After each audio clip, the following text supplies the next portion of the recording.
was were wenn sie den Sturm in ihrem Kopf MIT alten Geschichte bergen konnten. Machen sie dies Geschichte haben zu ihrem Suffluxer.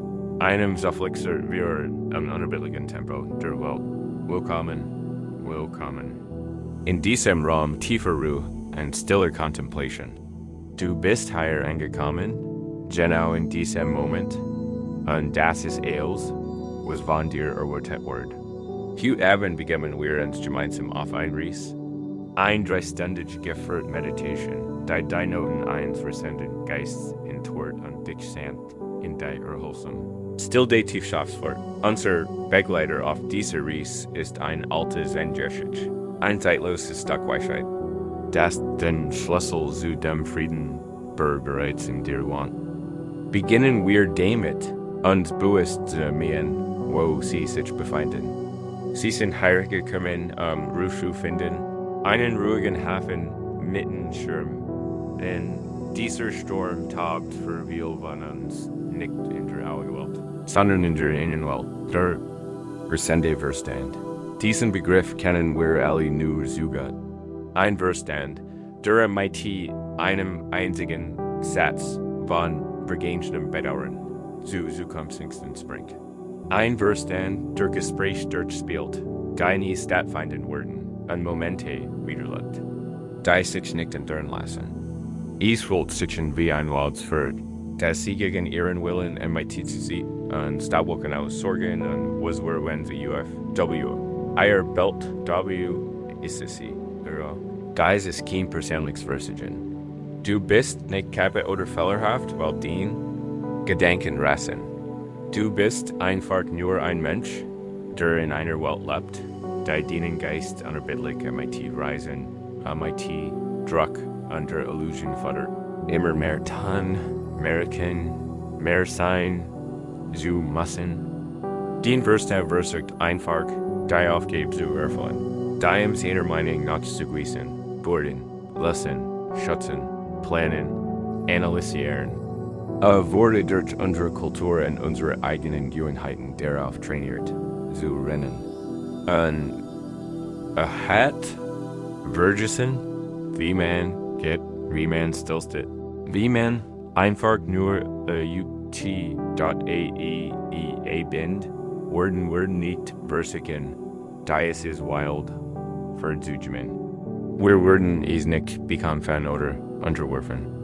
Gut, selbst wenn sie sich gegen unseren eigenen Verstand richtet. Sind nur nicht mehr Kampf. Stattdessen werden wir ihm sanft helfen. Wir werden ihm den Weg zurück zu einer Grundweite, einem ruhigen Batch zeigen. Wir werden uns mit ihm entfremden. Die Kernler dieser Reis. Das Geheimnis der alten Geschichte, die wir gleich erforschen werden, lautet: Frieden ist nichts, was du errichten, gründen oder jagen musst. Ist die ursprüngliche Natur, ist der still weak Grunddienst, Seins der Vorbergehen von der Stabung Gedankens verdeckt wurde. Unsere Arbeit heute Abend ist nicht das Erschaffen, sondern das Beruhigen. Wir lassen den Staub einfach sich legen, damit du den klaren, offenen Himmel setzt, der schon immer da war. Lass dies also die formelle Einladung zur Stillsein. Ein Einladen, den Kampf loszulassen. Die schwere Last der Vergangenheit zu verstehen, abzulegen. In den nächsten Stunden hast du keine Probleme zu lassen, keinen Entscheidungen zu treffen. Niemand zu sein und nichts zu tun, außer hier, in diesem Moment zu ruhen. Beginnen wir damit, diese Einladung in den Körper zu bringen. Geist und Körper sind nicht getrennt. Sie sind zwei Seiten derselben Medaille. Ein eingespannter Geist lebt in einem angespannten Körper. Ein rasender Geist lebt in einem unruhigen Körper. Beginnen wir unsere Reise zu einem ruhigen Geist, indem wir zunächst dem Körper Frieden schenken. Finden Sie die Position, die sich für Sie gerade am angenehmsten anfühlt. Vielleicht liegen Sie gerade im Bett und sind bereit zum Schlafen. Oder sie sitzen in einem bequemen Sessel und wünschen sich ein tief Entspannung. Ganz egal. Lassen Sie Ihren Körper von der Oberfläche unter sich halten und stutzen. Überlassen Sie Ihr Gewicht der Schwerkraft. Spüren Sie die sanft, konstant Anziehungskraft der Erde, die Sie heilten erdet. Sie müssen sich nicht festhalten. Sie können loslassen. Lass uns gemeinsam einen einzigen, tiefen, reinigenden Atemzug nehmen. Atmen langsam durch die Nase ein und voll den Lungen vollständig. Spür, wie sich Brust und Bauch weiten, und wenn du oben angekommen bist, halt den Atem einen Moment und jetzt atme mit einem leisen Seufzer durch den Mund aus. Ein Seufzer der Erleichterung. Lass den Klang hörbar sein, wenn ich sich richtig anfühlt. Lass das der Klang der Tag sein, der abklingt. Lass uns noch einmal machen. Ein tiefer, bewusster Atemzug erfüllt dich im gegenwärtigen Moment und ein länger, langsamer, willkommener Seufzer aus. Lass es los, was vorher war. Lassen Sie Ihre Atmung nun wieder in natürlichen Rhythmus annehmen. Sie müssen sie nicht kontrollieren, nicht erzwingen, Ihr Körper weiß, wie ihr atmet. Hat Ihr ganzes Leben lang für Sie gegeben. Ein treuer, ständiger Begleiter. Lassen Sie es jetzt einfach Sie, lass uns einsehen. Liebwohl Aufmerksamkeit auf deinen Körper richten. Beginnen mit deinem Kopf. Stell dir ein Gefühl von Weichheit und sanfter Wurm das sich über den Kopf ausbreitet. Wie Worms. Sonnenlicht oder einsanft. Liebwohl Hand. Lass dies Wurm in den Stirn sickern und Spannungslinien und Sorgenfalten glitten. Spür. Wie sich der Raum zwischen den Augenbrauen weitet. Weicher wird und entspannt. Lass dies sanft Wurm in den Augen fließen. Lass den Augenlider schwer werden und sanft ran. Lass es los, was du hütgessen hast. Lass die Bildschirm los, die Gesichter, die du gesehen hast, die Wort, die du gelesen hast. Lass die kleinen Muskeln um den Augen vollständig entspannen. Lass den Augen zurück in ihr Helen sinken und in angenehmer Dunkelheit ran. Lenken Sie Ihre Aufmerksamkeit nun auf Ihren Kiefer. Hier lastet so viel Anspannung, so viel unausgesprochener Stress. Achten Sie darauf, ob Sie die Jane zusammenbeigen. Lassen Sie Ihren Unterkiefer sanft hängen und entspannen. Sie können Ihre Lippen sogar leicht öffnen. Spüren Sie wie Ihr sanfter Mund ruht. Wenn Sie den Kiefer lassen, senden Sie ein starkes Sicherheitssignal in Ihr Nervensystem. Ein Signal, dass alles in Ordnung ist. Dass Sie nicht in Gefahr sind. Dass Sie sich entspannen können. Lass dies well der Sanftheit und Entspannung in den Nacken und den Schultern fließen. Wir tragen die Last der Welt auf unseren Schultern. So heißt dies zumindest. Genau jetzt, in diesem Moment, kannst du dies Last abelgen. Gib sie dem Boden, dem Bett der Erde spür, wie den Schultern von deinen Ohren wegsinken. Stell dir vor, wie sich alle Verspannungen in deinen Schulterblättern sanft lassen, wie ein straff gewickelt Seil, das sich langsam erbrüllt. Lass das Bedürfnis los, dich anzuspannen. Es gibt nichts, worauf du dich anspannen musstest. Hier. Und jetzt bist du in Sicherheit. Lass dieses Gefühl der Entspannung weiter durch den Armen wandern. Spüre es in deinen Bizeps, deinen Ellbogen, deinen Unterarmen. Lass den Arme schwer und schlaff sein. Und richte die Aufmerksamkeit ganz auf den Hand. Den Hand haben heute so viel geleistet.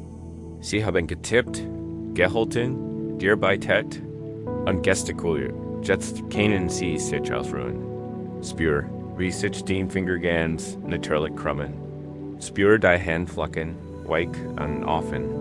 Stell dir vor, wie sich Wurm in der Mitte deiner Handflächen sammelt. Wie spürst du ein sanftes Kribbeln, ein subtiles Pulsieren der Lebenskraft in deinen Fingerspitzen. Den Hand kann ich jetzt ganz. still sein. Lenk din Aufmerksamkeit nun auf den Brust, auf die Herzgegend. Versignet etwas zu. Wundern, nimm einfach die Empfindungen dort wahr. Wie spürst du den sanften, rhythmischen Schlag deines Herzens? Einen gleichmäßigen, truen Rhythmus, den Herzschlag des Lebens selbst. Lass diesen direkt weich werden. Lass jede Verspannung, jede Einigung los. Atmen diesen Raum ein Gefühl von guten Sanftheit. Lass die Welt durch Entspannung nun. In dienen Bauch und Unterlieb, Fliesen, auch higher spikern wir oft Angsten frucht. Wir nennen es Bauchvoll. Lass diesen Bereich zunächst einfach weich sein. Lass diesen Bauch mighty jenem sanften Atemzug stiegen. Du brauchst den nicht anzuhalten, nicht angespannt zu sein. Ein weicher Bauch ist ein Zeichen für einen entspannten und vertrauensvollen Zustand. Du lässt das Leben durch dich fließen. Lass die sanft Entspannung durch den Hüften, den Becken und den Oberschenkel nach unten fließen. Spür, wie das Gewicht deiner großen Beinmuskeln vollständig nachtritt. Auf zu stehen, zu gehen und zu rennen. Den Bein haben dich durch den Tag getrieben und können nun die Dankbarkeit und Ruhe empfangen. Spür, wie die Weichheit über den Knie, durch den Waden und Schienbein bis in den Fühl flieht. Den Fühl. Sie sind die Verbindung zur Erde. Sie haben dich den ganzen Tag getrieben. Lenk die Aufmerksamkeit auf den Füßsohlen. Stell dir vor, du könntest durch die Füßsohlen atmen und so die letzten Rest von Spannung und Unruhe in der Erde entweichen lassen. Spür, wie sich die natural entspannen. Spür, wie jeder einzelne sei weicher wird und loslässt. Spüren Sie jetzt für einen Moment Ihren ganzen Körper auf einmal. Vom Schädel bis zu den Zehenspitzen spüren Sie Ihren Körper als ein einziges Gefühlsfeld. Ein Feld aus warm, schwer und still. Der Körper ist ruhig, der Körper ist entspannt. Und damit haben Sie den perfekten Rückzugsort geschaffen, in dem der Geist zur Ruhe kommen kann. Sie haben die Einleitung aus GESPROCEN. Dies ist der Schritt. Dies ist die Übung des Ankommens. Ankommen im eigenen Körper. Ankommen im gegenwärtigen Moment. Von diesem geerdeten Ort aus können wir beginnen, uns dem rasenden Geist zu hören, nicht MIT, Angst oder Frustration, sondern mit sanfter Neugier da in den folgenden Abschnitten tauchen wir in das Herz unsere. Ries ein, ich Ihnen die rote Geschichte vom Besorgen gelehrten, einer die seit Generationen von Zen-Praktizierenden weitergegeben wird. Wir begleiten ihn auf seinem Weg, spüren sein Unruhe und sitzen MIT im zu führen.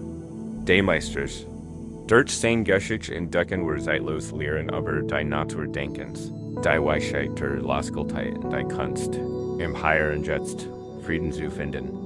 Wir erkennen Parabellen und Praktiken, die sie in ihren Alltag integrieren können.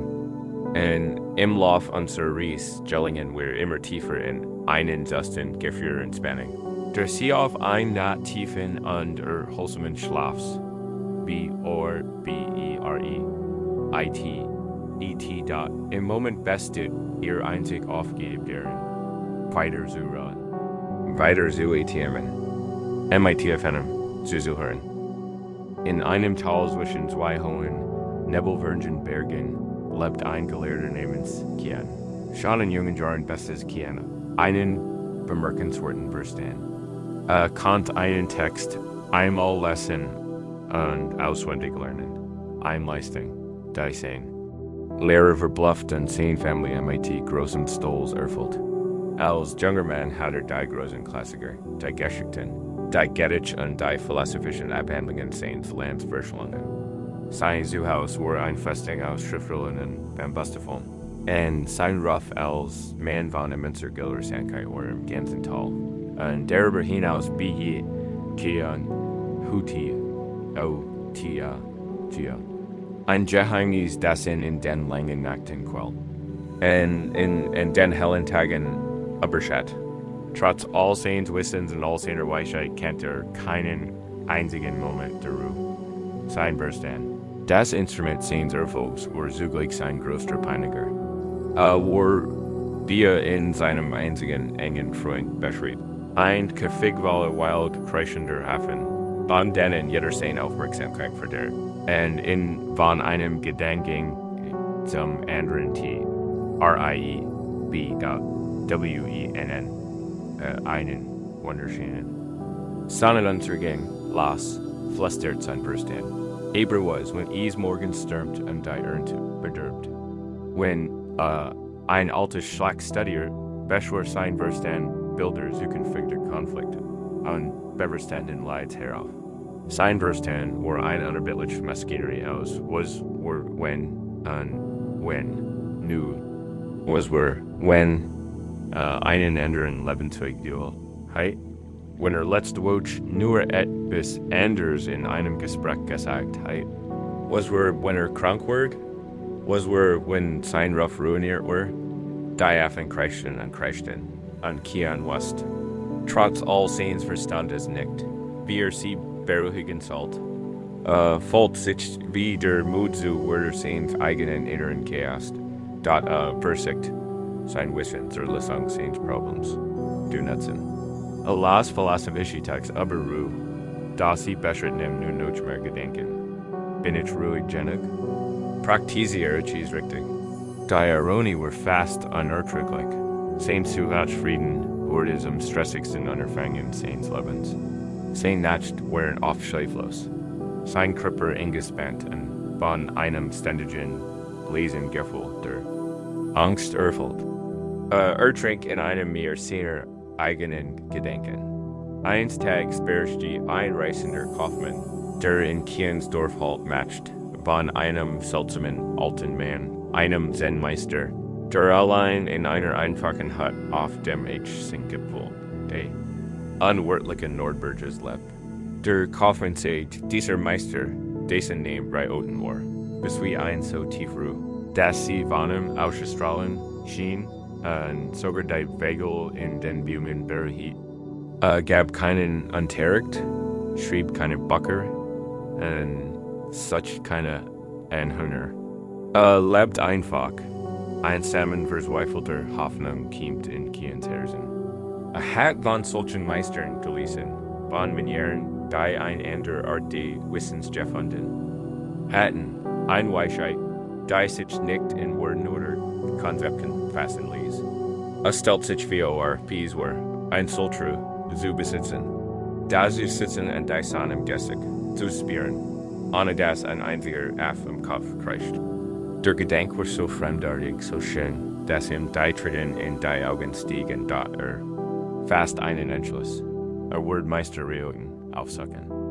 Packt einen einfachen Beutel MIT, etwas Reis, einer Wasserflasche, in einem warmen Umhang. Sein Festing aus Schriften, lese Zurich ein Zeugnis des Wissens, das ihn nicht hat retten können. Die Reis wird beschwerlich. Der Weg auf den Nordberg war still und tückisch, stellenweise kam als ein Ziegenpfad. Der Wind heult in den nordischen Kiefern, ein Durchguss, das Heulen in seinem eigenen Kopf zu verspotten schien.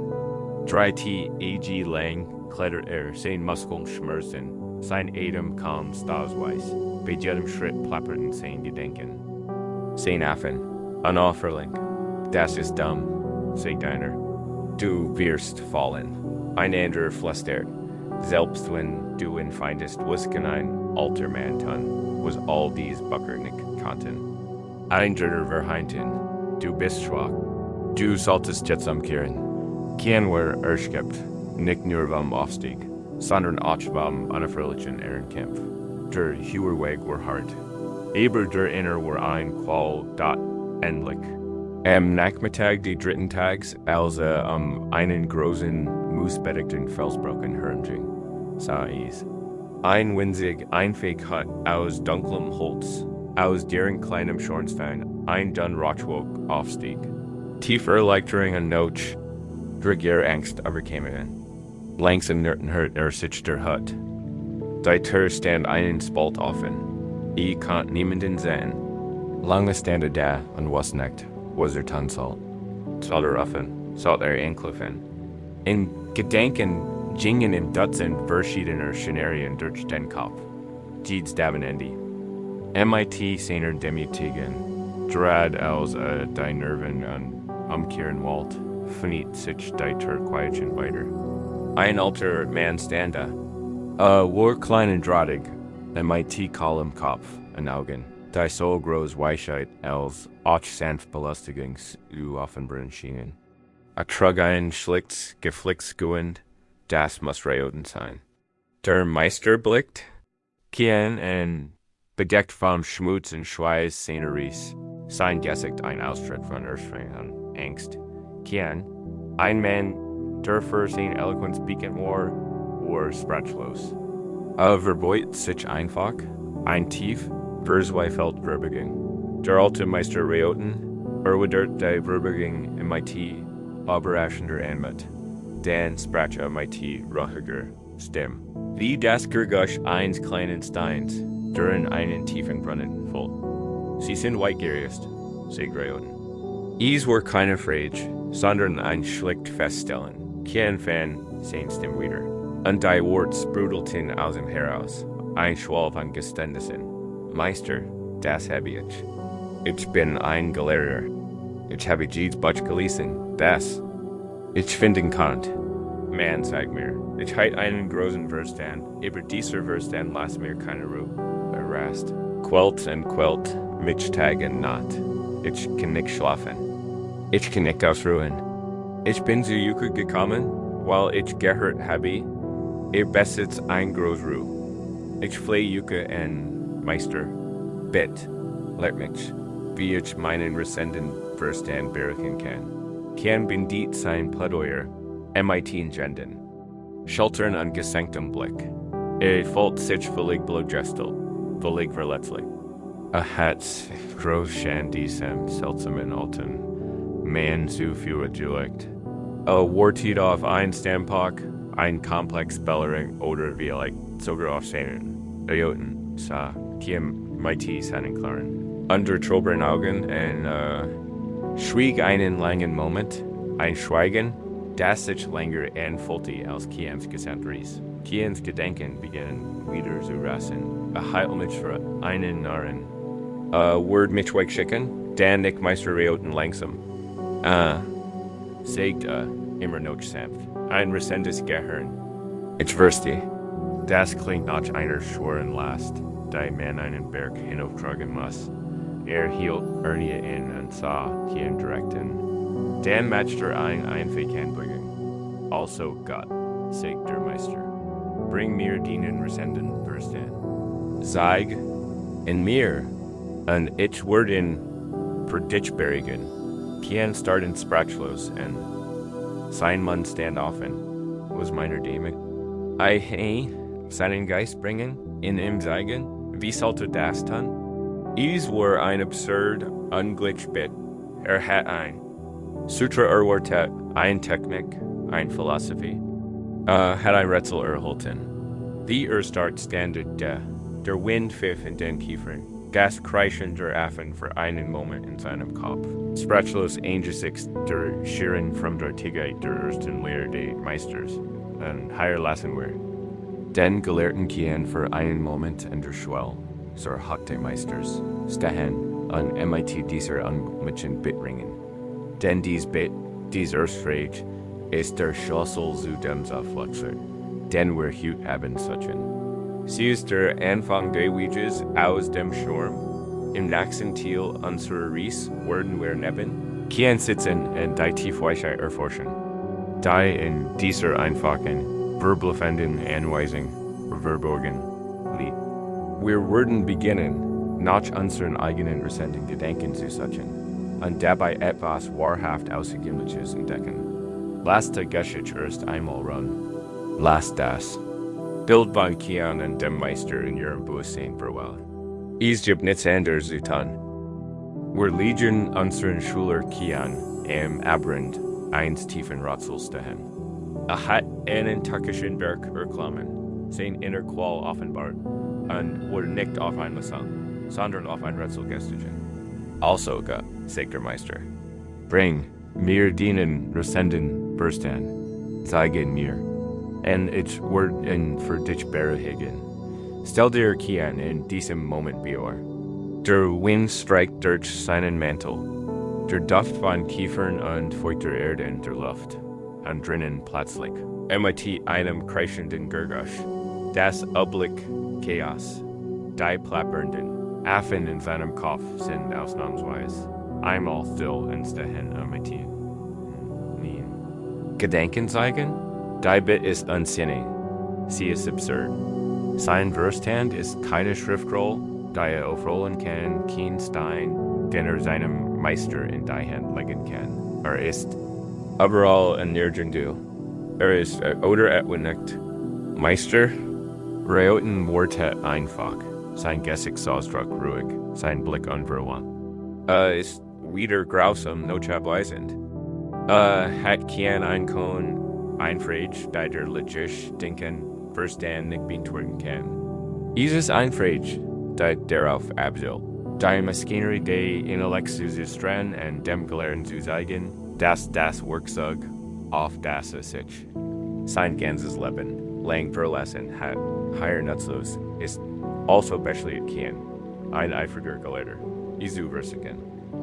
Verbietet sich wie dem Meister und setzt sich auf Riotens, nicken hin auf einen glatten, flachen Felsen nach dem Hütten ein. Schließt die Augen. Gott denkt, ich muss diesen rasenden Geist finden. Ich muss ihn lokalisieren.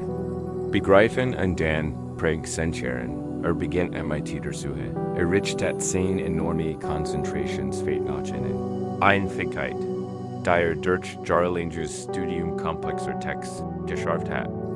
Beginnt nach seiner Angst zu suchen. Und ich lade dich jetzt, wenn du hier in diesem sicheren Raum liegst, ein dich hin auf dieser Suche entzuschlagen. Du brauchst dich nicht zu bügen, du brauchst dich nicht anzustrengen. Wenn dein Aufmerksamkeit einfach mit sanfter Neugier nachgehen. Du weißt, wie sich rasende Gedanken anfühlen. Du kennst das Summen der Angst, den Stick der Sorge. Lass uns wie Kien versigen, Isu finden. Lass uns versigen, Is festsulten, wo es ist. Dies ist rasende Gefühl in deinen Gedanken. Dies Angst, wo in deinem Körper sitzt dies? Nenn dir einen Minuten Zeit. Kannst du es sagen? Ist dies in deiner Brust? Ein Engel? Ein Flattern? Ist dies in deinem Magen? Ein kalter Noten? Ist dies in deinem Hals? Ein Kloß, der dir das Schlecken erschwert? Oder ist dies vielleicht ein Verspannung in deinen Schultern? Ein Summons energievoll hinter deinen Augen? Versig, die physische Dress zu finden, kein Tabdassel. Es spürt ein vertrautes Spannungsgefühl in seinem Solarplexus. Da ist dies, denkt ein Tier von einem Triumphierend. Konzentriert sich darauf, versigt, is gedanklich, zu griefen. Da was passiert dabei. Sobald das Licht seiner vollen Aufmerksamkeit darauf richtet, scheint es sich zu verändern. Der festen Noten wird zu einem schimmernden, vibrierenden Gefühl. Es ist nicht so fest, wie dacht. Es ist eher wie ein Vibrieren, ein Flattern. Versig, is festsulten, aber es ist, als würde versigen, roch zu griefen. Allein. Das Beobachten lässt dies weniger fest werden, dort lass uns unsere Untersuchung fortsetzen. Die Sorge, die du fühlst. Welche Form hat sie? Wenn du ihre Form beschreiben musstest, was würdest du sagen? Ist sie ein schroffer Fels? Ein Wirbelt? Oak? Ein dünn Spitzennadel? Gebe für einen Moment eine Form. Kann stellt sie sich als einen wirknotenten schwarzen Fratting Nuevero. Ungleich wie na da und wie sie ist mit dieser Farbe aus. Ist dies ein dunkles, wutendes Rot? Ein trübsgrau? Ein krinkliches Gelb? Weißen? Sie haben ein Farbsiu dort nun mit diesem Bild im Kopf, dieser Form, dieser Farbe, diesem Ort möchte ich, dass sie es ganz genau mit ihrem geistigen Auge betrachten. Genau wie ich kann. Es start off den Wirknotäten schwarzen Ball in seiner Brust. Beobachtet in MIT der ganzen Kraft seiner wissenschaftlichen Aufmerksamkeit. Rende hinzieht, geschieht etwas Bemerkenswertes. Fällt auf, dass nach kein festes Gebäude ist. Bestet aus vielen verschiedenen Strängen. Ein Strang sieht an Erkennten, Geist-Sorge, Zen-Gesundheit. Einen anderen sieht die Erinnerung an ein unfreundliches Wort, das wir gesagt hat. Ein weiterer Strang ist die Angst wie der Bergfahrt. Ein weiterer ist ein eingebildeter Streit MIT-Meister. Dies ist kein einzelnes Gebäude namens rasende Gedanken. Dies ist ein Ensemble einzelner Gedanken, einzelner Angst, einzelner Erinnerungen, alle miteinander verwoben, und das ist die große Entdeckung. Das ist der Kern der Lehre des Meisters. Der rasende Geist ist kein Substantiv, sondern ein Verb. Ist kein Ding, sondern ein Prozess. Ist ein Aktivität. MIT der Geist beschäftigt ist. Sie kennen dem Meister ihren rasenden Geist. Aus demselben Grund nicht zeigen. Aus dem sie ihm ihr Faust nicht zeigen können, wenn ihr Hand offen ist, oder ihr Gehirn, wenn sie stillstehen. Sie können ihm nur die besten Teil zeigen. Einen Finger, ein Bein, einen Gedanken, sobald man den rasenden Geist als festes, einheitliches Objekt verschwindete. Just Sitchem liegt der Betrachtung auf, was man Statusen findet, sind einfach nur Gedanken, Empfindungen, Gefühl. Jedes für sich ist flüchtig, es ist vergänglich. Es instead existiert für einen Moment und vergeht dann, genau wie ein Gergusch oder ein Wolk im Himmel. Der einzige Grund, warum es sich so fest und überwältigend anfühlt, ist, dass sie so schnell hintereinander kommen und wir unseren ihre Geschichte verfangen und glauben, das wer sind sie, das beginnt kein zu verstehen, als auf dem Felsen sitzt. Hat versucht, ein Monster zu bekämpfen, aber da ist kein Monster, nur ein Parade kleiner, flüchtiger Geister. Pfeffnet die Augen und blickt Meister Rayoten in. Der alte Mann beobachtet in MIT einem schwachen, wissenden Lächeln auf den IPE und Kien spürt eine Veränderung in seinem Inneren. Eine tiefgreifende, fundamentale Veränderung seiner Perspektive. Kann seinen rasenden Verstand nicht fassen. Kann nicht dem Meister überlassen. Die Bit war ein Trick, aber ein nicht Länder. Ein Trick, in Diese zu bringen, nicht länger Abversehensverstand zu sein, sondern zu beobachten. Der Meister erkennt, dass kein Problem nicht die Gedanken selbst wären, sondern sein Beziehung zu ihnen. War MIT ihnen verschmolzen. Glott, war sein ängstlicher Geist. Allein der EKD-Sessions. Die New Jersey Erforschens, Schaffraum, ein winzig kostbar Luck zwischen Kien, dem Beobachter, und den Gedanken, dem Beobachten. Und in dieser Luck liegt Frieden.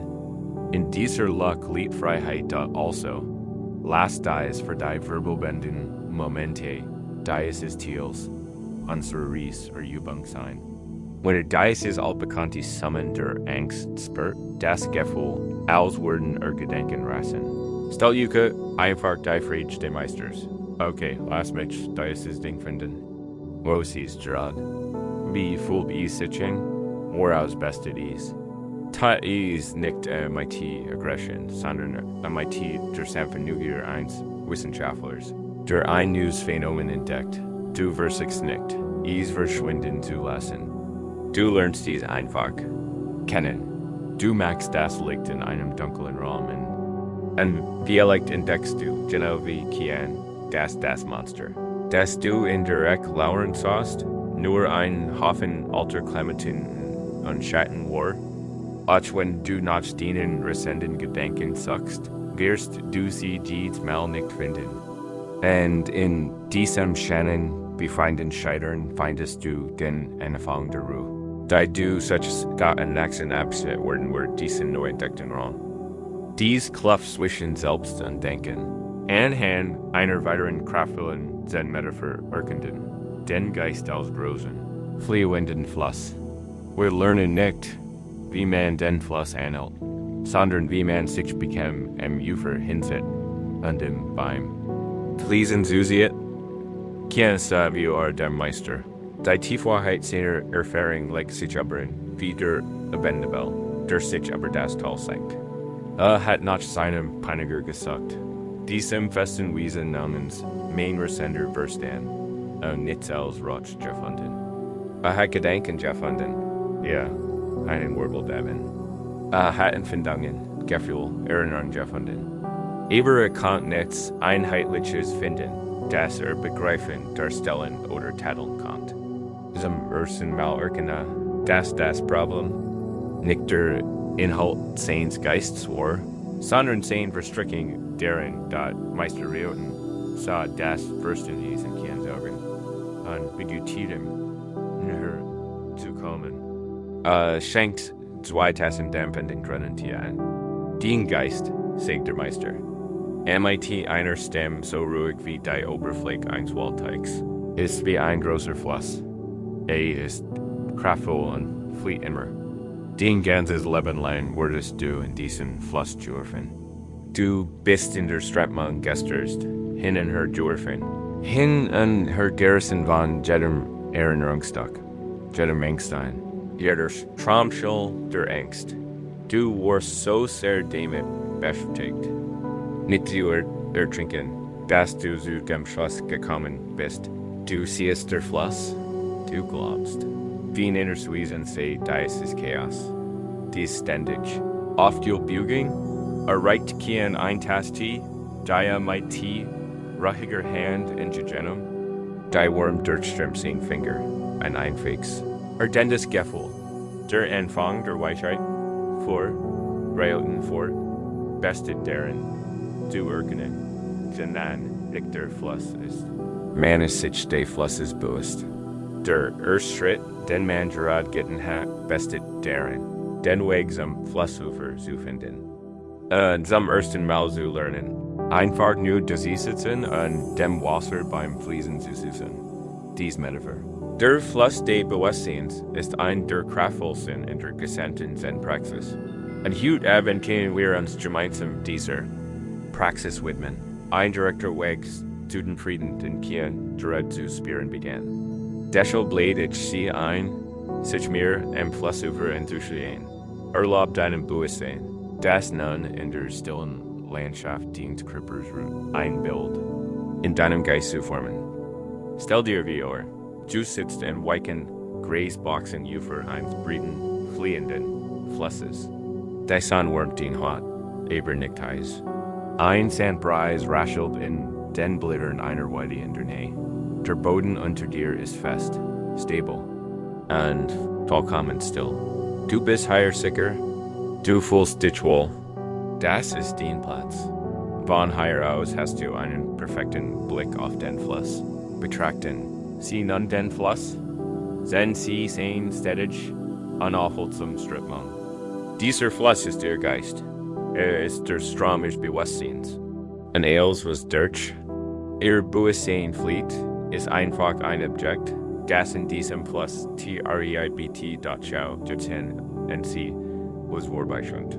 Vielleicht siehst du einen Gedanken darüber, was du morgen tun musst. Betracht den als ein einziges Bronzeblatt, das auf der Wasseroberfläche erscheint. Du brauchst nicht hin ins bringen und es aufzuheben. Du brauchst es nicht analysieren oder dir darüber Sorgen zu machen. Nimm es einfach wahr. Ein Gedanke für morgen, und dann beobacht. Die Strömungen in sanft Fluss abwärts treibt die außer Sichtweite. Vielleicht taucht ein anderes Objekt auf, ein Erinnerung aus deiner Kindheit. Ein schön und traurig, es spielt keine Rolle. Betracht dies als einen glatten, grauen Stein, direkt unter der Oberfläche. Numis war. Ein Erinnerung an Last den Vergangenheit weitertragen. Wie schwet ein körperliches Gefühl vorbei. Ein Jucken auf der Nase. Ein warmes Gefühl und den Führen. Betrachten Sie es als einen Sonnenfleck, der auf der Wasseroberfläche glitzert. Sie müssen nichts dagegen tun. Beobachten Sie es einfach. Ein Jucken. Und sehen Sie zu wie es. Worbeich, WBT, Dr. Schlüssel, zu dieser Übung, das Geheimnis der Sitzen Sie am Ufer, ist die Losgültigkeit. Die einzige Aufgabe ist es, zu beobachten. Du wirst nicht, den Fluss aufzuhalten.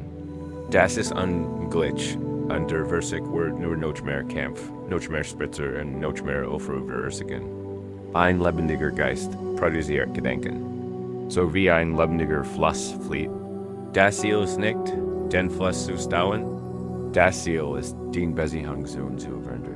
Und Sie hier am Ufer sitzen, stellen Sie vielleicht fest, dass der Fluss sehr turbulent ist.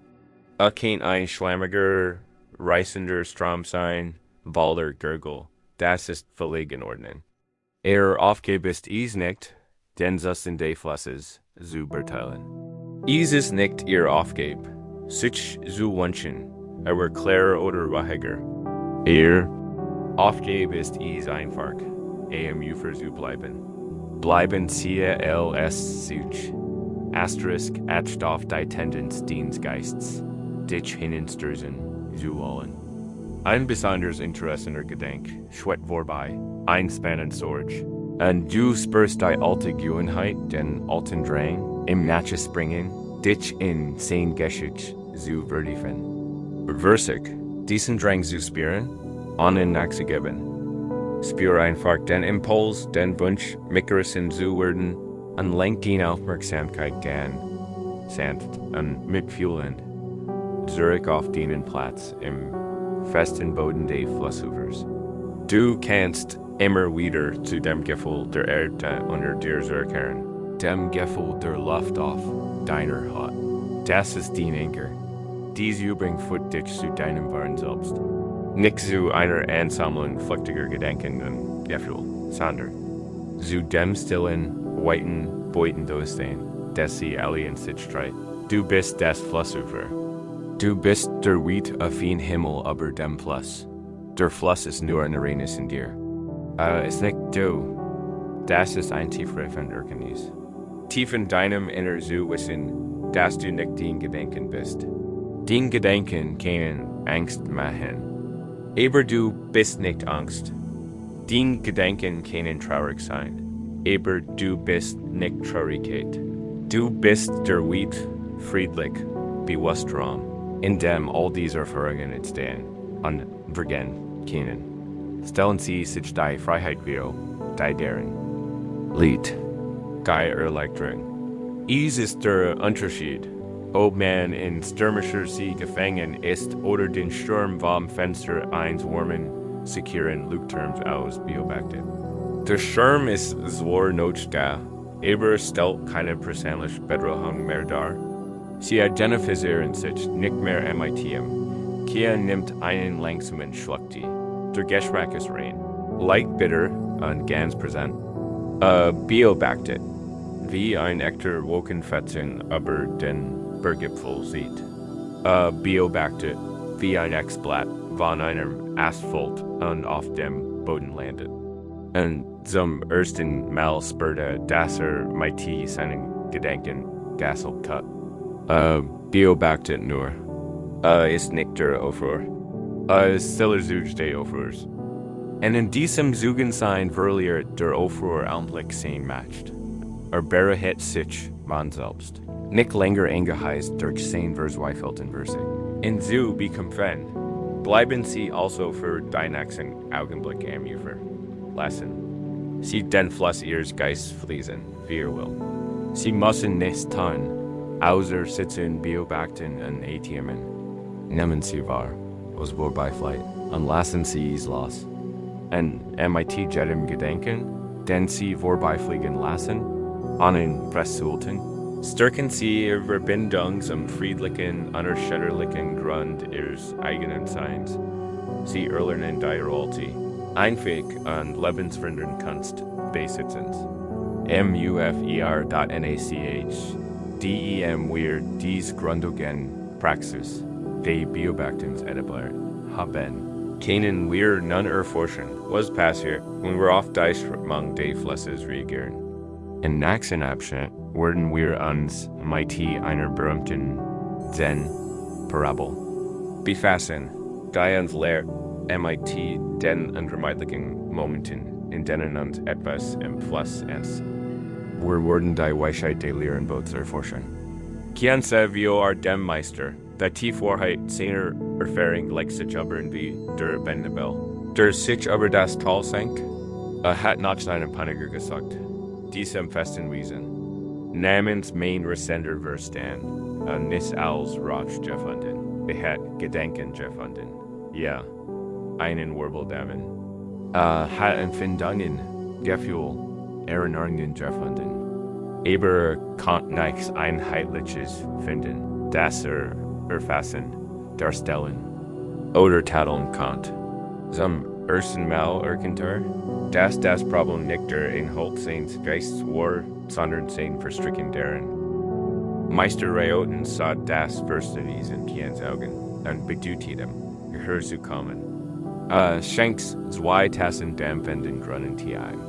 Den Geist, sagt der Meister, mein Team so ruhig wie die Oberfläche eines Waldteigs, ist wie ein großer Fluss. Ist kraftvoll und flieht immer. Den ganzes Leben lang würdest du in diesen Fluss dürfen. Du bist in der Strömung gestern hin an der dürfen. Hin an her Garrison von jedem Erinnerungsstück, jedem Ängstein. Jeder Schrammschnell der Angst. Du warst so sehr damit beschäftigt, nicht zu ertrinken, dass du zu dem Schluss gekommen bist. Du siehst der Fluss. Du glaubst, die Niederswiesen sei dieses Chaos, dies ständig, aufjulbugen, erreicht kein Eintasti, die mighty, ruhiger Hand in Gegenem. Die Wurm durchströmt sein Finger, ein Einfix, dendes Gefühl, der Anfang der Weisheit vorreiten fort, bestet darin, zu erkennen, dass man nicht der Fluss ist. Man ist sich des Flusses bewusst. Der erste Schritt, den man gerade getan hat, bestet darin, den Weg zum Flussufer zu finden. Und zum ersten Mal zu lernen, einfach nur zu sitzen und dem Wasser beim Fließen zu sitzen. Diese Metaphor. Der Fluss des Bewusstseins ist ein der kraftvollsten in der gesamten Zen-Praxis. Und heute Abend können wir uns gemeinsam dieser Praxis widmen. Ein direkter Weg zu dem Frieden, den kein gerade zu spüren begann. Deshalb lade ich Sie ein, sich mir im Flussufer anzuschließen, erlaubt einem Bewusstsein, das nun in der stillen Landschaft des Krippers ruht, ein Bild in deinem Geist zu formen. Stell dir, du sitzt im weichen Gräsboxenufer eines breiten, fliehenden Flusses. Die Sonne wärmt ihn hot, aber nicht heiß. Ein Sandpreis raschelt in den Blättern einer Weide in der Nähe. Der Boden unter dir ist fest, stabil und vollkommen still. Du bist hier sicher, du fühlst dich wohl. Das ist dein Platz. Von hier aus hast du einen perfekten Blick auf den Fluss betrachten. Sieh nun den Fluss. Sind sie sehen ständig unaufhaltsam Strömung. Dieser Fluss ist ihr Geist. Ist der Strom des Bewusstseins. Und Eils ist durch. Ihr Bewusstsein flieht ist einfach ein Objekt, das in diesem Fluss TREIBT.schau jetzt hin und sieht, was vorbeischwimmt. Vielleicht siehst du einen Gedanken darüber, was du morgen tun musst. Betracht ihn als ein einziges Bronzeblatt, das auf der Wasseroberfläche erscheint. Du brauchst nicht hinzuspringen und es aufzuheben. Du brauchst dies nicht zu analysieren oder dir darüber Sorgen zu machen. Nimm es einfach wahr. Ein Gedanke für morgen. und dann beobacht. Wie die Strömung in my teach trite and a samt fluss abwards tribity. Auser sichtweit, wie talkt ein anderes Objekt auf. Ein Erinnerung aus deiner Kindheit. Ein Schein, Trorich, spielt keine Rolle. Betracht als einen glatten, grauen Stein, direkt unter der Oberfläche. Nimm wahr. Ein Erinnerung. Ein Last den Flassi weitertragen. Die schwet ein krulliges Gefühl vorbei. Ein Drucken auf der Nase, ein warmes Gefühl in den Fühlen. Betrachten Sie als einen Sonnenfleck, der auf der Wasseroberfläche glitzert. Sie müssen nichts dagegen tun. Beobachten Sie einfach. Ein Drucken. Und dann Sie so wie VORBEISCH, Gotterschlüssel, zu dieser Übung, das Geheimnis des Sitzens am Ufer, ist die Losgültigkeit. Die einzige Aufgabe ist zu beobachten. Du versichst nicht, kein Fluss aufzuhalten. Das ist ein Glitch. Und der Versich wird noch mehr Kampf, noch mehr Spitzer und noch mehr Aufruhrversichen. Ein lebendiger Geist produziert Gedanken, so wie ein lebendiger Flussfleet. Das Ziel ist nicht, kein Fluss zu stauen. Das Ziel ist, den Besihang zu verhindern. Und Sie hier am Ufer sitzen, stellen Sie wie fest, dass der Fluss sehr turbulent ist. Kennt ein schlammiger, reißender Strom sein, voller Gurgel, das ist völlig in Ordnung. Ihre Aufgabe ist dies nicht, den Zustand der Flüsse zu verteilen. Dies ist nicht Ihre Aufgabe, sich zu wünschen, wird klarer oder ruhiger. Ihre Aufgabe ist einfach, am Ufer zu bleiben. Bleiben Sie als Zuge, etcht auf bei Tendenz des Geists, dich hinstürzen zu wollen. Ein besonders interessanter Gedanke, schwet vorbei, ein spannend Sorge, und du spürst die alte Gewohnheit, den alten Drang, im Natches bringen, dich in Zen-Geschichte zu vertiefen. Versich, diesen Drang zu spüren, ohne nachzugeben. Spür einfach den Impuls, den Wunsch, mitgerissen zu werden, und lenkt die Aufmerksamkeit dann sanft und mitfühlend zurück auf deinen Platz im festen Boden des Flussufers. Du kannst immer wieder zu dem Gefühl der Erde unter dir zurückkehren, dem Gefühl der Luft auf deiner Haut. Das ist dein Anker. Dies Übung führt dich zu deinem wahren Selbst. Nicht zu einer Ansammlung flüchtiger Gedanken und Gefühle, sondern zu dem stillen, weiten Bewusstsein, das sie alle in sich. Du bist das Flussufer. Du bist der Wheat auf den Himmel über dem Fluss. Der Fluss ist nur ein reines in dir. Ist nicht go. Das ist ein tiefere Verständnis. Tief in deinem Inneren zu wissen, dass du nicht den Gedanken bist. Den Gedanken können Angst machen. Aber du bist nicht Angst. Den Gedanken können traurig sein. Aber du bist nicht Traurigkeit. Du bist der Wheat, friedlich, bewusst Raum, in dem all diese Erfahrungen entstehen und Brücken kennen. Stellen Sie sich die Freiheit wir guidieren.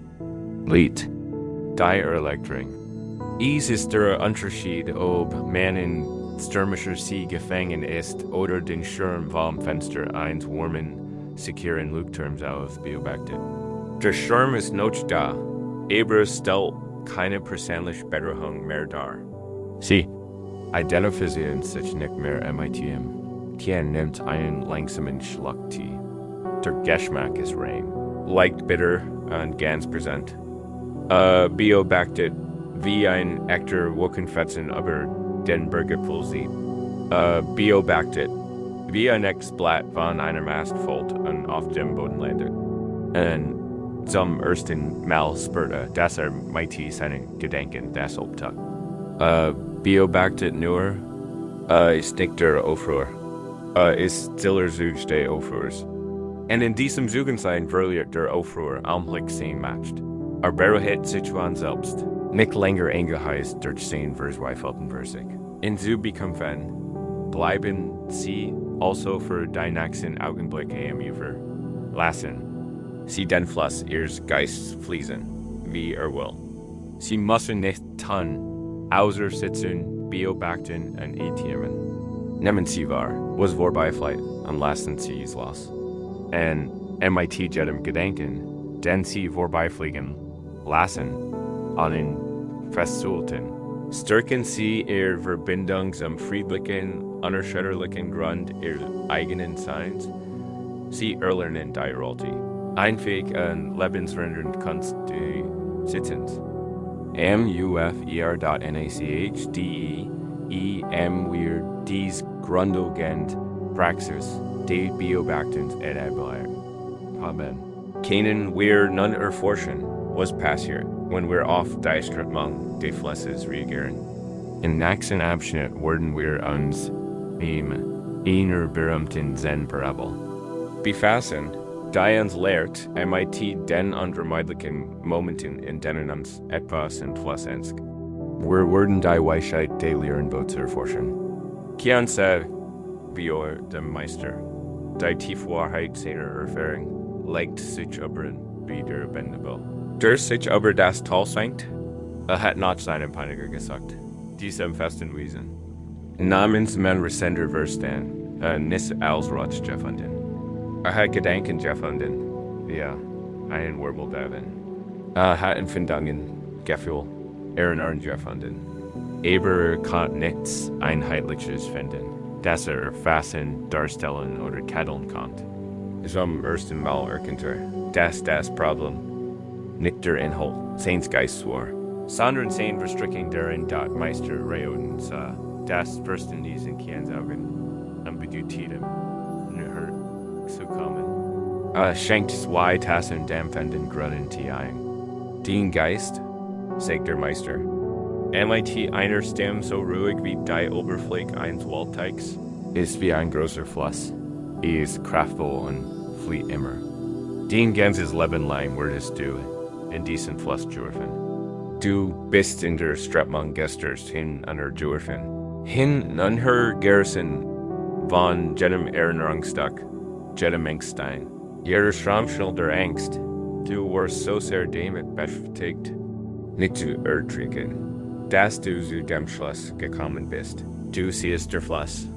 Du glaubst, die in der Swisen sei, dies ist Chaos, dies ständig, oft Bügen, erreicht Kian eintasti, die mighty, ruhiger Hand in Jejenum. Die Wurm durchströmt sein Finger, ein Einfix. Dendes Gefühl, der Anfang der Weisheit, vorreiten fort, bestet darin, zu erkennen, dass man nicht der Fluss ist. Man ist sich des Flusses bewusst. Der erste Schritt, den man gerad getan hat, bestet darin, den Weg zum Flussufer zu finden. Und zum ersten Mal zu lernen, einfach nur zu sitzen und dem Wasser beim Fließen zu sitzen. Dies Metaphor. Der Fluss des Bewusstseins ist ein der kraftvollsten in der gesamten Zen-Praxis. Und heute Abend kennen wir uns gemeinsam dieser Praxis widmen. Ein direkter Weg zu dem Frieden, den Kian gerad zu spüren begann. Deshalb lade ich Sie ein, sich mir im Flussufer entzuschließen, erlaubt deinem Bewusstsein, das nun in der stillen Landschaft dient Krippers Ruhe, ein Bild in deinem Geist zu formen. Stell dir, du sitzt im weichen Breisboxen Ufer eines breiten, fließenden Flusses. Die Sonne wärmt ihn hot, aber nicht heiß.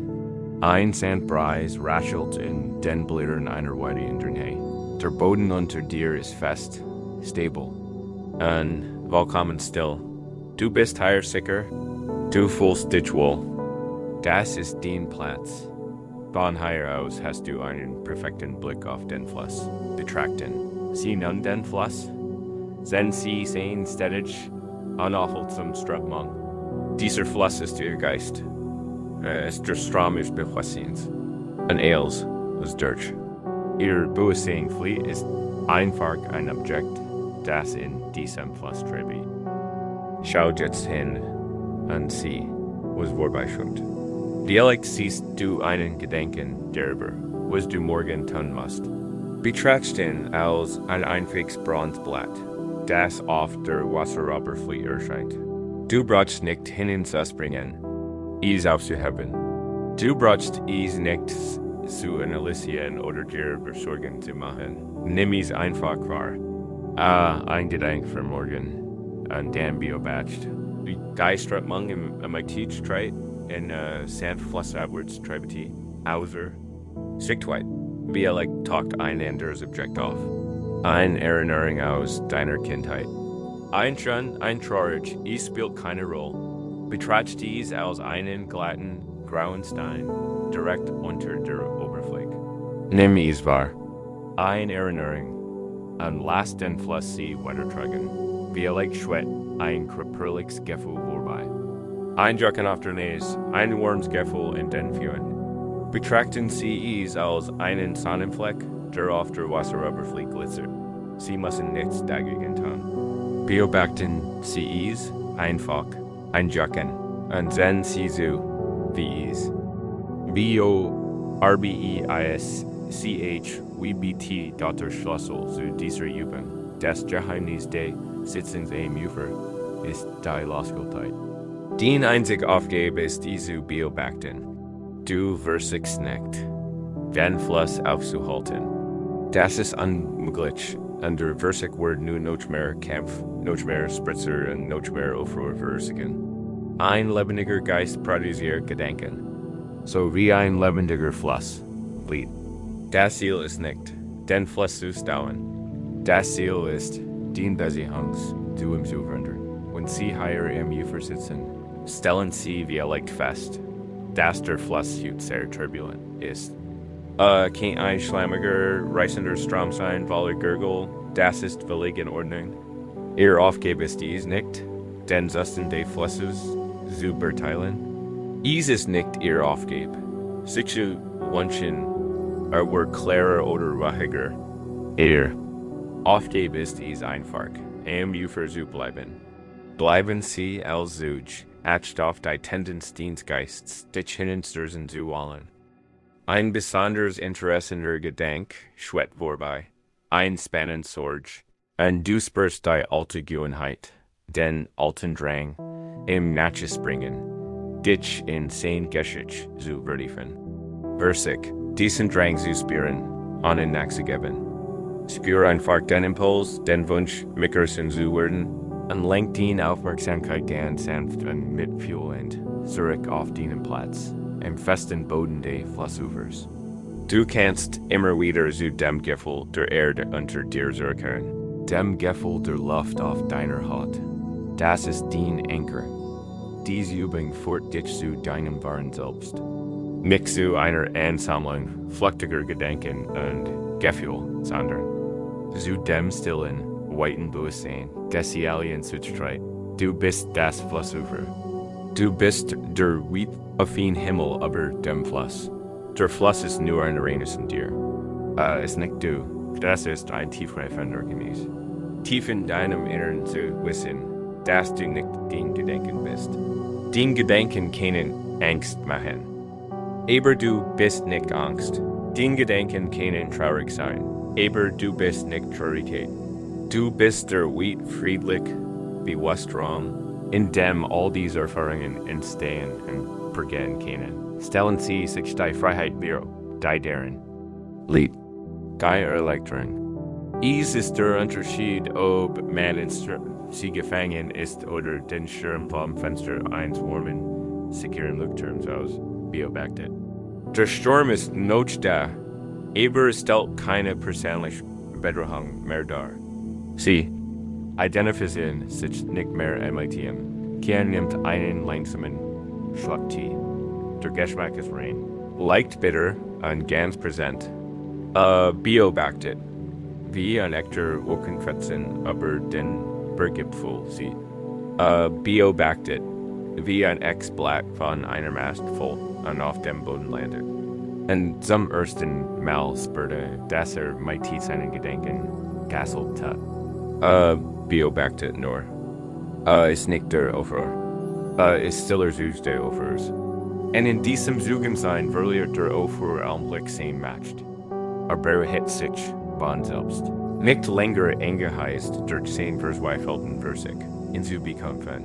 Bleiben Sie also für den nächsten Augenblick am Ufer lassen. Sie den Fluss Ihres Geistes Fliesen, wie ihr will. Sie müssen nichts tun, außer sitzen, beobachten und atmen. Nehmen Sie wahr, was vorbeifliegt und lassen Sie es los. Und mit jedem Gedanken gehen Sie vorbeifliegen lassen, einen festhalten. Stärken Sie Ihre Verbindung zum friedlichen, unerschütterlichen Grund Ihres eigenen Seins. Sie erlernen die alte, einfach und lebensverändernd Kunst Besitzens. MUFER.NACHDEM wir dies grundlegende Praxis Beobachtens etabliert haben. Kennen wir nun erforschen, was passiert, wenn wir auf die Strömung des Flusses reagieren. Im nächsten Abschnitt werden wir uns mit einer berühmten Zen-Parabel befassen. Die uns lehrt, mit den unvermeidlichen Momenten umzugehen, in denen uns etwas angeht. Wir werden die Weisheit der Lehren Bots erkennen. Wir haben den gelernt, zu einer tiefer Erkenntnis begleitet. In dem der seltsamen Anweisung des Meisters folgt, seinen rasenden Geist zu finden, entdeckt dass kein festes Gebot, sondern ein Prozess ist, und indem sich ins metaphorische Fluss versetzt, lernt diesen Prozess zu beobachten und mitgerissen zu werden. Lernt die Blätter, Stein und Trümmer seiner Gedanken auf dem Fluss des Bewusstseins vorbeitreiben. Zu Zen, Eine nachzutauchen. Dies ist ein monumentaler Schritt. Es ist der Beginn der Freiheit, da DOCH was passiert, wenn der Fluss nicht einfach friedlich wie uns dahin flieht. Was passiert, wenn ein Trümmerstock, ein schwerer Baumstamm, nicht einfach vorbeitritt, sondern am Kurs abkommt und direkt gegen unser Buprall. Was passiert, wenn ein Gedanke nicht nur ein Vorbeiziehen ist, sondern ein Blitzeinschlag, der unseren ganzen Körper wie Erschütterung erinnern lässt. Wir können so lange am Ufer sitzen bleiben, wie wir wollen, doch manch Irrignis soll inner als Ausführer scheinen eine Reaktion zu fordern. Sie provozieren uns, sie lassen uns einen Trigger aus. Sie erfüllen uns mit einer plötzlichen, hitzigen Welle von Wut, Angst oder Empfang. Wie gehen wir mit diesen Momenten? Diese ärgernden Tiltmeisterreoten nach dem Kehren. Lange, die Stillgenigen ließ ein weiter zeitloses Stock. Zen-Weisheit. Es ist keine komplexe Lehre, sondern ein einfach Geschichte. Ein Parabel, die den Schlüssel zur Auffassung von Watten Schuljoisen in der Ursel birgt. Es ist die Parabel vom Lehrenbuch und ich lädt sie jetzt ein, dieser Geschichte zu hören, sich von ihren Bildern, überfluten und der Wahrheit in ihrer eigenen Erfahrung zu spüren. Stellen Sie sich einen Mann vor, sagt der Meister, der an einem großen nebligen See lebt. Eines Morgens beschließt mit seinem kleinen Boot hinauszufahren, zu meditieren. Rudert bis mit des Sees, wo das Wasser ruhig ist und das Ufer nur ein verdunstige Linie bildet. Der Dichtnebel dient tief alle Gergusch an, schafft einen Kokon vollkommener Still und Einsamkeit. Der Mann lädt die Ruder nieder, schließt die Augen und versinkt in tiefer, friedlicher Contemplation. Die Luft ist kalt und frisch. Das Boot schaukelt sanft auf dem Wasser. Els ist Gott.p letztlich ertent aus dem stillen Nebel und lauter, schriller Null. Ein anderes Boot ist mit seinem Kaladier. Der Mann reißt die Augen auf, sein Ruh ist schlagerig zerstört, ein heiser Wuttenfall durchfrieden. Or ist dieser leichtsinnig narr? Denkt wie kann man nur so dumm sein, auf diesem riesigen, offenen See, einem anderen Boot zu kollidieren? Sein Herz klopft wie im Prang. Setzt sich auf, bereit, in ein schwall wattender Wort. Lassen, dreht sich und start in Richtung der anderen Boots, den man zum Schrein giefnet, rennt in seinem Kopf bereits ein Listbeil der Beleidigungen für den telepathigen Trottel ins Death. Der sein Meditation ruiniert hat dat DOC. Also Hinschau such sein Augen and deckte Nebelbunen, Sida, das Anderbu. Lyrist, niemand ist darin. Dieses nur ein kleines, undemand Sampan, das sich wahrscheinlich von seiner Verankering im Verlassgerissen hat an Seelos auf der Strömung, TREIBT in diesem Augenblick an Dirt zu Chaels. Die what? Die gerad no ein loderndes Inferno war? Verschwindet vollständig. Sie verflechtigt sich einfach, ohne ein Spur zu hinterlassen. Ich gib niemanden, den man antrennen kann. Ich gib niemanden, dem man die Schuld geben kann. Ich gib keinen Narren, keinen Trottel, keinen Rücksichtslosen. Menschen. Ich gib nur ein reines, ein Stück Holz, das gegen ein anderes Stück Holz ist. Die Situation ist genau dieselbe. Sein Boot wurde gestoßen. Sein Meditation wurde gestört. Das sein gesamt emotional Realit hat sich verändert. Zurück bleibt nur das Schaukel der beiden Boot, die geht still die Nebels, und wie ein Lichtskiffel der Dummheit, angesicht seiner eigener explosiven Reaction. Wie Lachter sober. Atme tief durch, stis das. Leerboot emite der Hand von sich und kehrt zu seiner Meditation zurück. Sein Frieden ist nun noch tiefer und beständiger als über. Dies oberflächlich betrachtet so. Ein Fake Geschichte birgt ein unerschafflich Weisheit über dein anderes Geist. Lassen Sie uns einen Moment darüber nachdenken und Lehren behutsam entschlüsseln. Der Mann in der Geschichte wurde nicht durch das Ereignis selbst worden. Der Stoß war nur ein Stoß, ein neutrales, physisches Ereignis, in Agert die Geschichte, die sich spontane zu ausdagt. Sein Wort beruht ausschließlich auf einer einzigen Namen, das Jemand im anderen Boot sah. Sie Brotstein, Ziel, sein Empfang, sein Gefühl, unrecht erlitten zu haben, brachten einen Bewusstsein, sorglosen anderen auf den produzieren konnte. Als entdeckt, dass das Boot leer war, brach die Geschichte zusammen. Und die keinen Treibstoff, kein Ziel, keinen Landeplatz hat. LAST sich einfach auf. Denken Sie jetzt an Ihr eigenes Leben. Denken Sie an Ihren rasenden Verstand. Wie oft am Tag schreien Sie Leerbooten? Unser Verstand bewölkt die Welt ständig. Automatisch und oft unbewusst MT, absichtlichen Aktoren, besonders wenn etwas schief geht. Wir sind Geschichten und besitzen fast immer jemanden in der Rolle des Beswitchts, der absichtlich gegen uns handelt. Denken Sie an eine Situation, in der Sie eine wichtige Nachricht verschickt und stundenlang keine Antwort erhalten. Haben, das Ereignis ist neutral, das Ausbleiben einer Antwort. Aber welche Geschichte haben Sie sich dabei ausgedacht? Haben Sie sich vorgestellt, die andere Person wird Sie absichtlich ignorieren oder wattend und respektlos? Sie haben jemanden ins Leer geworfen und dann unter der Geschichte gelitten, die Sie aber erfunden haben. Das Leid entstand nicht durch das Schweigen, sondern durch die Bedeutung, die Sie ihm zugeschrieben haben. Stellen Sie sich einen Autofahrer vor, der Sie im Verkehr schneidet. Das Ereignis ist ein Auto, das auf Ihr Spur wechselt. Ihr Verstand erfindet die Geschichte. Ein Idiot, ein Idiotin, einer egoistischen und aggressiven Person, die Sie persönlich respektlos behandelt hat. Ihr Blutdruck steht, Sie drücken die Hub, was steht in und auf. Sie schreien ein Boot an, dass Sie augenblicklich MIT einem beswitcht gefühlt haben. Aber was war, wenn die Person in diesem Auto ein verzweifelter Elternteil war, der sein Krankskind ins Krankenhaus bringt? Was war, wenn Sie desorientiert war, sich in einer fremden Stadt verlaufen hat? Was war, wenn Sie einfach einen Fehler gemacht hat? Einen kurzen Moment der Unaufmerksamkeit? So wie Sie und ich schon tausendmal getan haben?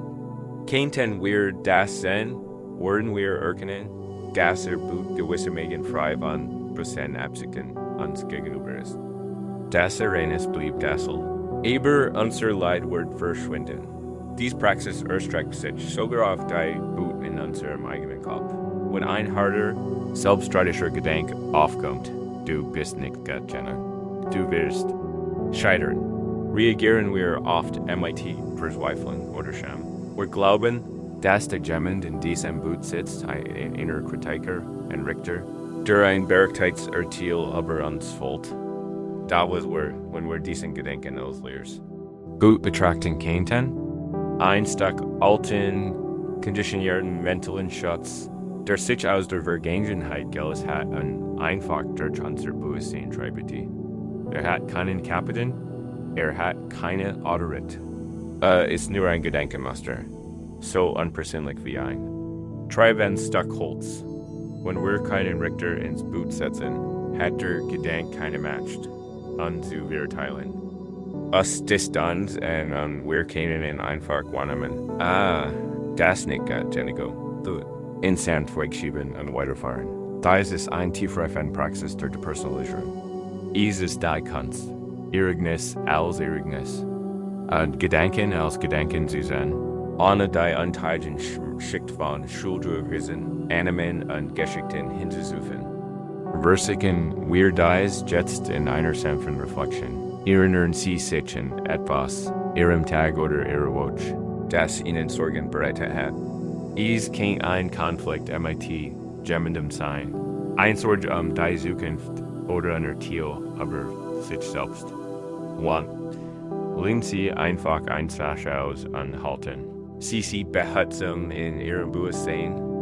Fragen Sie sich nun. Was habe ich mir über die Situation ausgedacht? Wann habe ich in das andere Buch gesetzt? Welche Absichten habe ich Ihnen unterstellt? Habe ich angenommen? Sie seien rücksichtslos, böswillig oder halten es auf mich abgesehen? Wenn die Sorge sich Sie selbst dreht, haben Sie angenommen? Ihr kritischer Gedanke sei die absolute Wahrheit, ausgesprochen von einem allwissenden Richter? Seien Sie ehrlich und nachsichtig MIT selbst. Lassen Sie uns jetzt für einen Moment ein Experiment durchführen. Können Sie sich vorstellen, das Buch wir leer? Können Sie für dies üben, Ihr Geschichte loslassen und nur das Reines sehen? Nehmen Sie die Person, die Absicht, die Schuld aus dem Buch, was bleibt übrig? Ein Gesprochenswort, ein Ausgabeverhandlung. Eine Hände Deadline, ein Gefühl im Körper. Was wir an die Geschichte die ein Fake, neutral relet. Betrachten Sie als ein Stück Treibholz, das Sie auf den Strömungen des Lebens entrampelt. Es ist nichts Persönliches. Es passiert einfach. Spüren Sie, was in Ihrem Körper passiert, wenn Sie dies tun? Spüren Sie, wie sich Ihr Schultern, Ihr Kiefer, Ihr Magen entspannen? Wenn es niemanden gibt, auf den man Worten sein kann Wort nicht überleben. Wenn es niemanden gibt, wie dem man Angst haben muss, verliert die Angst ihren Halt. Es geht nicht darum, sich trotzdem verhalten oder sich passiv unterkriegen zu lassen. Es geht darum, ihren inneren Frieden zu gewinnen. Sie erkennen, dass Leid nicht von anderen durchsicht wird, sondern von ihren eigenen Reaktionen, ihren eigenen Geschichten. Und das sind fantastische Neuigkeiten, denn es bedeutet, dass die Macht, das Leid zu binden, ganz in ihren eigenen Händen liegt. Sie können die anderen Boot auf dem Sie nicht kontrollieren, aber Sie können sich entscheiden, sie nicht mit ihren Feinden zu fühlen. Kein Verstand. Erkennt, dass ein Prozent Einfluss dieser Besetzung war wattend auf sein früheres Ich wegen seiner Fehler, frustriert aber ander wegen vermeintlicher Kränkungen und voller Angst wie einer Zukunft voller rücksichtsloser Menschen.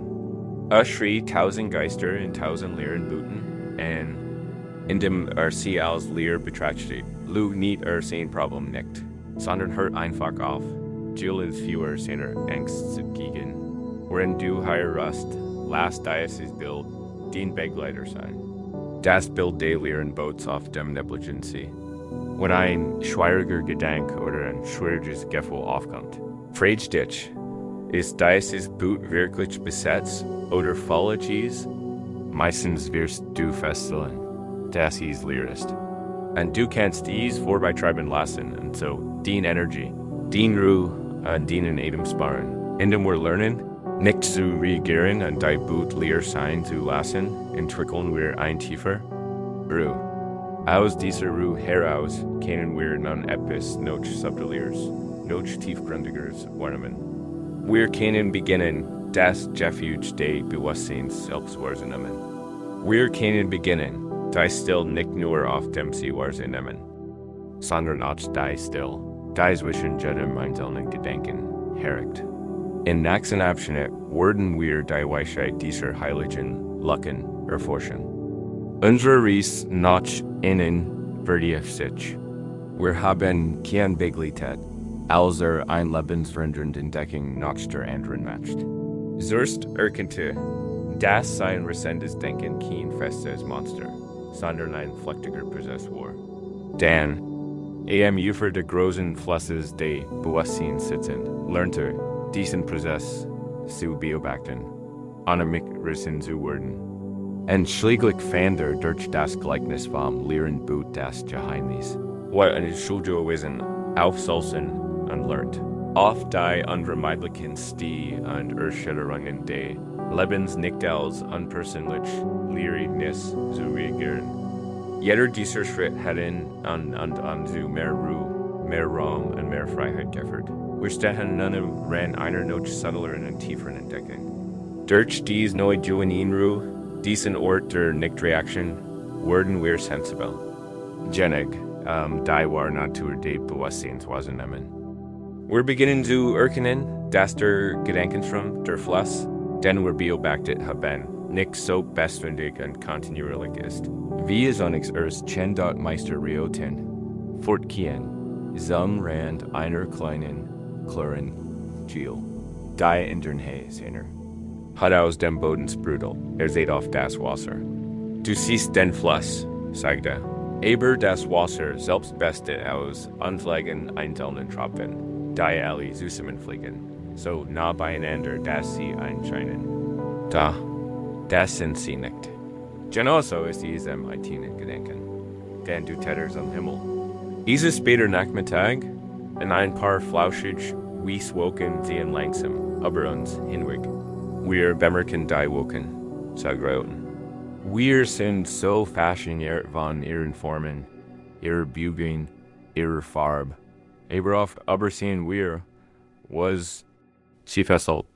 Wir übersehen den weiten, stillen, blauen Himmel, der den Woken überhaupt erst ihre Existenz ermöglicht.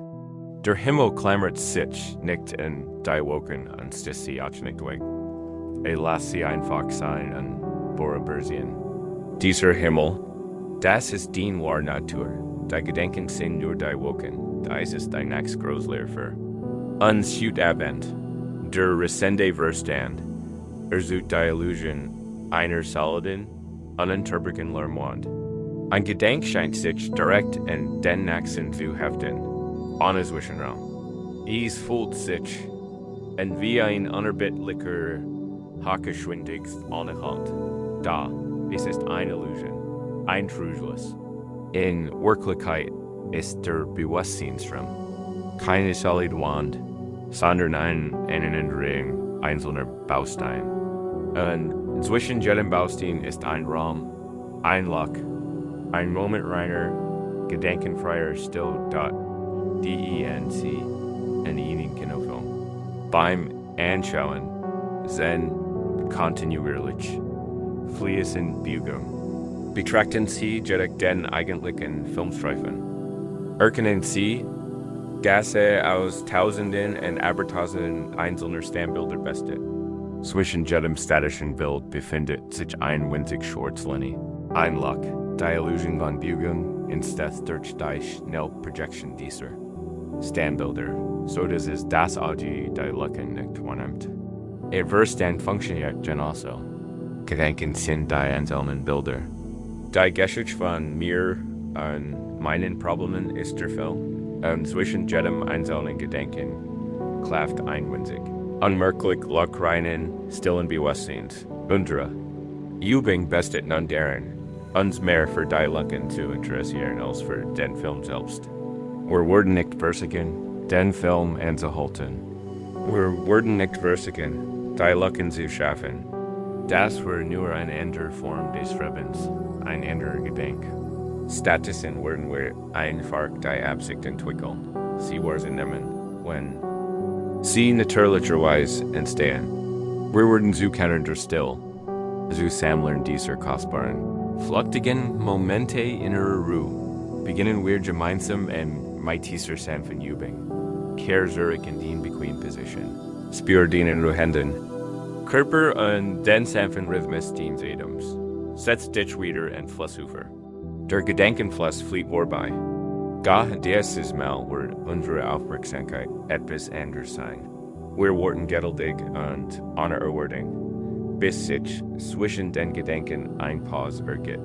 Wenn ein Gedanke oder ein Bild zu und Kurs bever das nächste entstehen kann, instead ein Pause, sie mag winzig klein sein, ein Flackern, ein Blitz, aber sie ist da. Die Übung bestet einfach darin, wachsam zu sein und offen davor, einen Blick darauf zu erhaschen. Lassen Sie sich nicht ermutigen, wenn Ihr Geist unglaublich beschäftigt zu sein scheint. Das ist normal. Lassen Sie die Gedanken kommen. Gehen. Bleiben Sie einfach sanft im Hintergrund, als Beobachter, und halten Sie die Absicht aufrecht. Ich halte Ausgo nach dem Raum. Es ist, als wenn Sie in einem dunklen Raum und warten darauf, dass sich Ihre Augen in die Dunkelheit dünnen. Zersetzen Sie nicht. Da MIT etwas Geduld beginnen sich formen aus der Dunkelheit abzuzeichnen. Genauso werden sich geduldiger, sanfter Aufmerksamkeit, die stillen in Ihrem Geist offenbaren. Lassen wir uns vom Atem leiten. Denn ein natürlicher Schöpfer dieser Lucken. Folgen Sie dem Gefühl Ihrer Einatmung. Ganz nach oben. Jetzt Höhepunkt der Einatmung, bever Sie in die Atmung begeht, gibt es einen Wendepunkt. Ein kurzer, schwebender Moment. Spüren Sie ihn. Folgen Sie nun dem Gefühl Ihrer Atmung. Bis zum Ende. Rennen sich Ihr Lungen entleeren. Spüren Sie, wie sich Ihr Körper beruhigt und zur Ruhe kommt. Und in diesem Moment, bever der Impuls, zum Einatmen wieder aufkommt. Instead ein natürlich Pause, ein Teil der Still. Das ist die spürbarste Luck. Versichern Sie Ihre Aufmerksamkeit für 1 oder 2 Sekunden in diesem Teil ruhen zu lassen. Dort gibt es nichts zu tun. Einfach nur sein. Sie Geist.wennn Sie diese Übung fortsetzen, werden Sie möglicherweise weiter Lucken bemerken. Der Raum zwischen zwei Gerguschen. Die Still nachdem ein entferntes Gergusch Wirklinge ist. Die Pause, nachdem Sie einen Satz im Kopf zu entgelesen haben. Dieser Lucken ist ein Tor zum selben Ort, der stillen, bewussten Präsenz, die den Hintergrund all Ihrer Erfahrungen bildet. Kein sitzt mit dem Meister zusammen und beobachtet die Wogen. Hört auf, Sie zu benennen, Sie zu verteilen. Beobachte einfach nur. Und beginnt, den Himmel mehr wahrzunehmen, das wie tief und wunderlich blau. Im Wort klar, dass der Himmel immer der ist. Selbst in einem völlig bewölkten Tag ist nicht verschwunden. Ist nur vorübergehend verdeckt. Sein innerer Frieden erkennter ist genau der Soul. Es ist der still Himmel seines eigenen Bewusstseins und ist nie verschwunden. Wurde nur von den Wolkenseins-Denkens verdeckt. Dies Praxis verändert. Unsere Identitätsgrundlegend. Wir sind kulturell darauf konditioniert, zu glauben, dass wir sind unsere Gedanken. Unsere gesteigen, wichtigen, problemsendenden Gedanken scheinen der Mittelpunkt unseres Seins zu sein. Diese Übung entlarvt das Gegenteil. Sie sehen uns, dass unsere wahre Identität still ist, dass Bewusstsein, in den die Gedanken erscheinen. Diese erkennen bedeutet, nicht mehr nur zu glauben, einer der Schauspieler auf einer lauten Bühne zu sein, sondern zu erkennen, dass man selbst das still Weisheit ist. Was für ein Erleichtern, was für ein Freiheit. Wenn du hier rast, behält die sanft Absicht bei. Sei mehr in der Still interessiert als im Lärm. Schatz die Lachen, hielt sie. Wenn du ein bemerkst, egal wie kurz, erken sie. Meint die stiller Freude. Da ist sie. Du kehrst nach Haus zurück. Machen sie sich keine Sorgen, wenn Gedanken die Luck zu vollen scheinen. Das ist nun einmal der Verstand. So wie die Natur ein Vakuum verabschaut der Konditionär. Verstand still. Stör sich emotiv. Schaff is. Ich habe ein Luck gefunden. Auf den Gedanken, was natürlich nur ein weiterer Gedanke ist. Ein weiterer Wolk im Himmel. Wenn das passiert, beste kein Grund zur Frustration. Lachen sie einfach, aber die alten Gewohnheiten des Verstandes und kehren sie sanft zu ihrem geduldigen Beobachten zurück. Mit der Zeit gibt es Wunderbares. Worauf sie ihre Aufmerksamkeit richten, wird stärker. Indem sie dies Lachen sanft und konsequent wahrnehmen, werden sie größer. Die Pausen werden länger. Der Gedankenfluss verlangsamt sich, sein Strömung wird sanfter und moderner. Der Geist wird ganz natürlich freier. Dies ist kein aggressives Anhalten der Gedanken. Es ist ein sanfter Prozess, still einzuladen. Die kreischenden Affen in Kians Kopf werden nicht zur Unterwerfung gezwungen. Sie entdecken einfach, dass der Still auf ihrem Raum ein angenehmer Ort ist. Und beginnen, sich von selbst zu beruhigen. Du entdeckst, dass Frieden kein Fernziel ist, dass man erst nach Jahren harter Übung erkennen kann. Frieden ist hier, jetzt, in dieser unmittelbaren Luck zwischen deinen Gedanken, ist immer erreichbar. Ist der intimste und grundlegendste Teil deiner Persönlichkeit. Nachdem wir dies innerweit, diesen stillen Himmel der Bewusstseins entdeckt haben, können wir nun lernen, inaktiv zu pflegen. Wir können lernen, diese innere Welt zu pflegen, wie ein Drittner die Erde pflegt. Im nächsten Abschnitt kehren wir zur Geschichtsschwung zurück und erkennen, dies weit groß Lehre des Meisters, der Kunst, den inneren Garten zu pflegen. Wir sind imitieren Schüler Kian tief in die Landschaft, der Geist ist. Hat gelernt, sein rasenden Gedanken nicht als festes Monster, sondern als fliehenden Fluss zu sehen. Hat gelernt, in Euphrodis Flusses zu sitzen und die. Strömungen seines Geistes sich beobachten, ohne mitgerissen zu werden. Durch das Gleichnis vom leeren Boot hat die Freiheit entdeckt, die entsteht. Wenn man nicht reagiert an die Welt, nicht mit Schuldgewissen und Animen folgt. Und zuletzt. Hat den stillen Himmel der Bewusstseins entdeckt, den tiefen Frieden, der in den subtlen Lachen zwischen seinen Gedanken liegt. Hat einen Blick auf seine wahre Natur. Da ein flechtiger Blick. Wie tief auch sein mag, reicht nicht aus, inmitten der Herausforderungen der Welt ein Leben in Frieden zu führen. Es ist ein Sasch in der Gegenwart eines Meisters, auf einem abgelegenen Berg einen Moment der Ruhe zu finden. Ein ganz der dies Ruhe mit ins Tal zu nehmen. So beschliet Meister Rioten, dass es Zeit für Kians weit groß Lektion ist. Es ist Zeit, vom Passiven zu schauen, zu kämpfen. Aktiven Praxis der Kultivierung übersuchen. Eins morgens fort der Meister Kian zu einem kleinen, vergessenen Stockland hinter der Hut. Es ist ein trauriger Anblick. Die Erde ist trocken, hart und rissig. Sie ist überwatert von einer dichten Ansammlung hartnäckigen Unkrauts, Disteln, dornigen Ranken und senesandrigen Grisern. Ein paar Norwich verdorrte Halm duen darauf hin. Das hier INST Fischzuzu wachsen versucht, das eberlängst überwatert ist. Reuten reich Tian ein Einweg. Rabus Kell, du bist Gott, deren Jordan, den Himmel zu beobachten. Sagt der Meister sanft, aber bestimmt. Jetzt musst du lernen, die Erde zu pflegen. Dein Geist ist dieser Garten. Dein ganzes Leben lang hast du zugelassen, dass das Unkraut der Sorgen und Angst anscheinend wackert. Es hat als Licht und als Wasser verbraucht. Du hast den Boden nicht vorbereitet. Dein Aufgabe ist es nun nicht nur, die Momente der Stille zu nehmen, sondern aktiv einen Geist zu pflegen, in dem Frieden gediehen kann. Kein betrachten. Das vernachlässigt Grundstück, den das einfach Werkzeug in seiner Hand, ein Widerstand Regent sichert.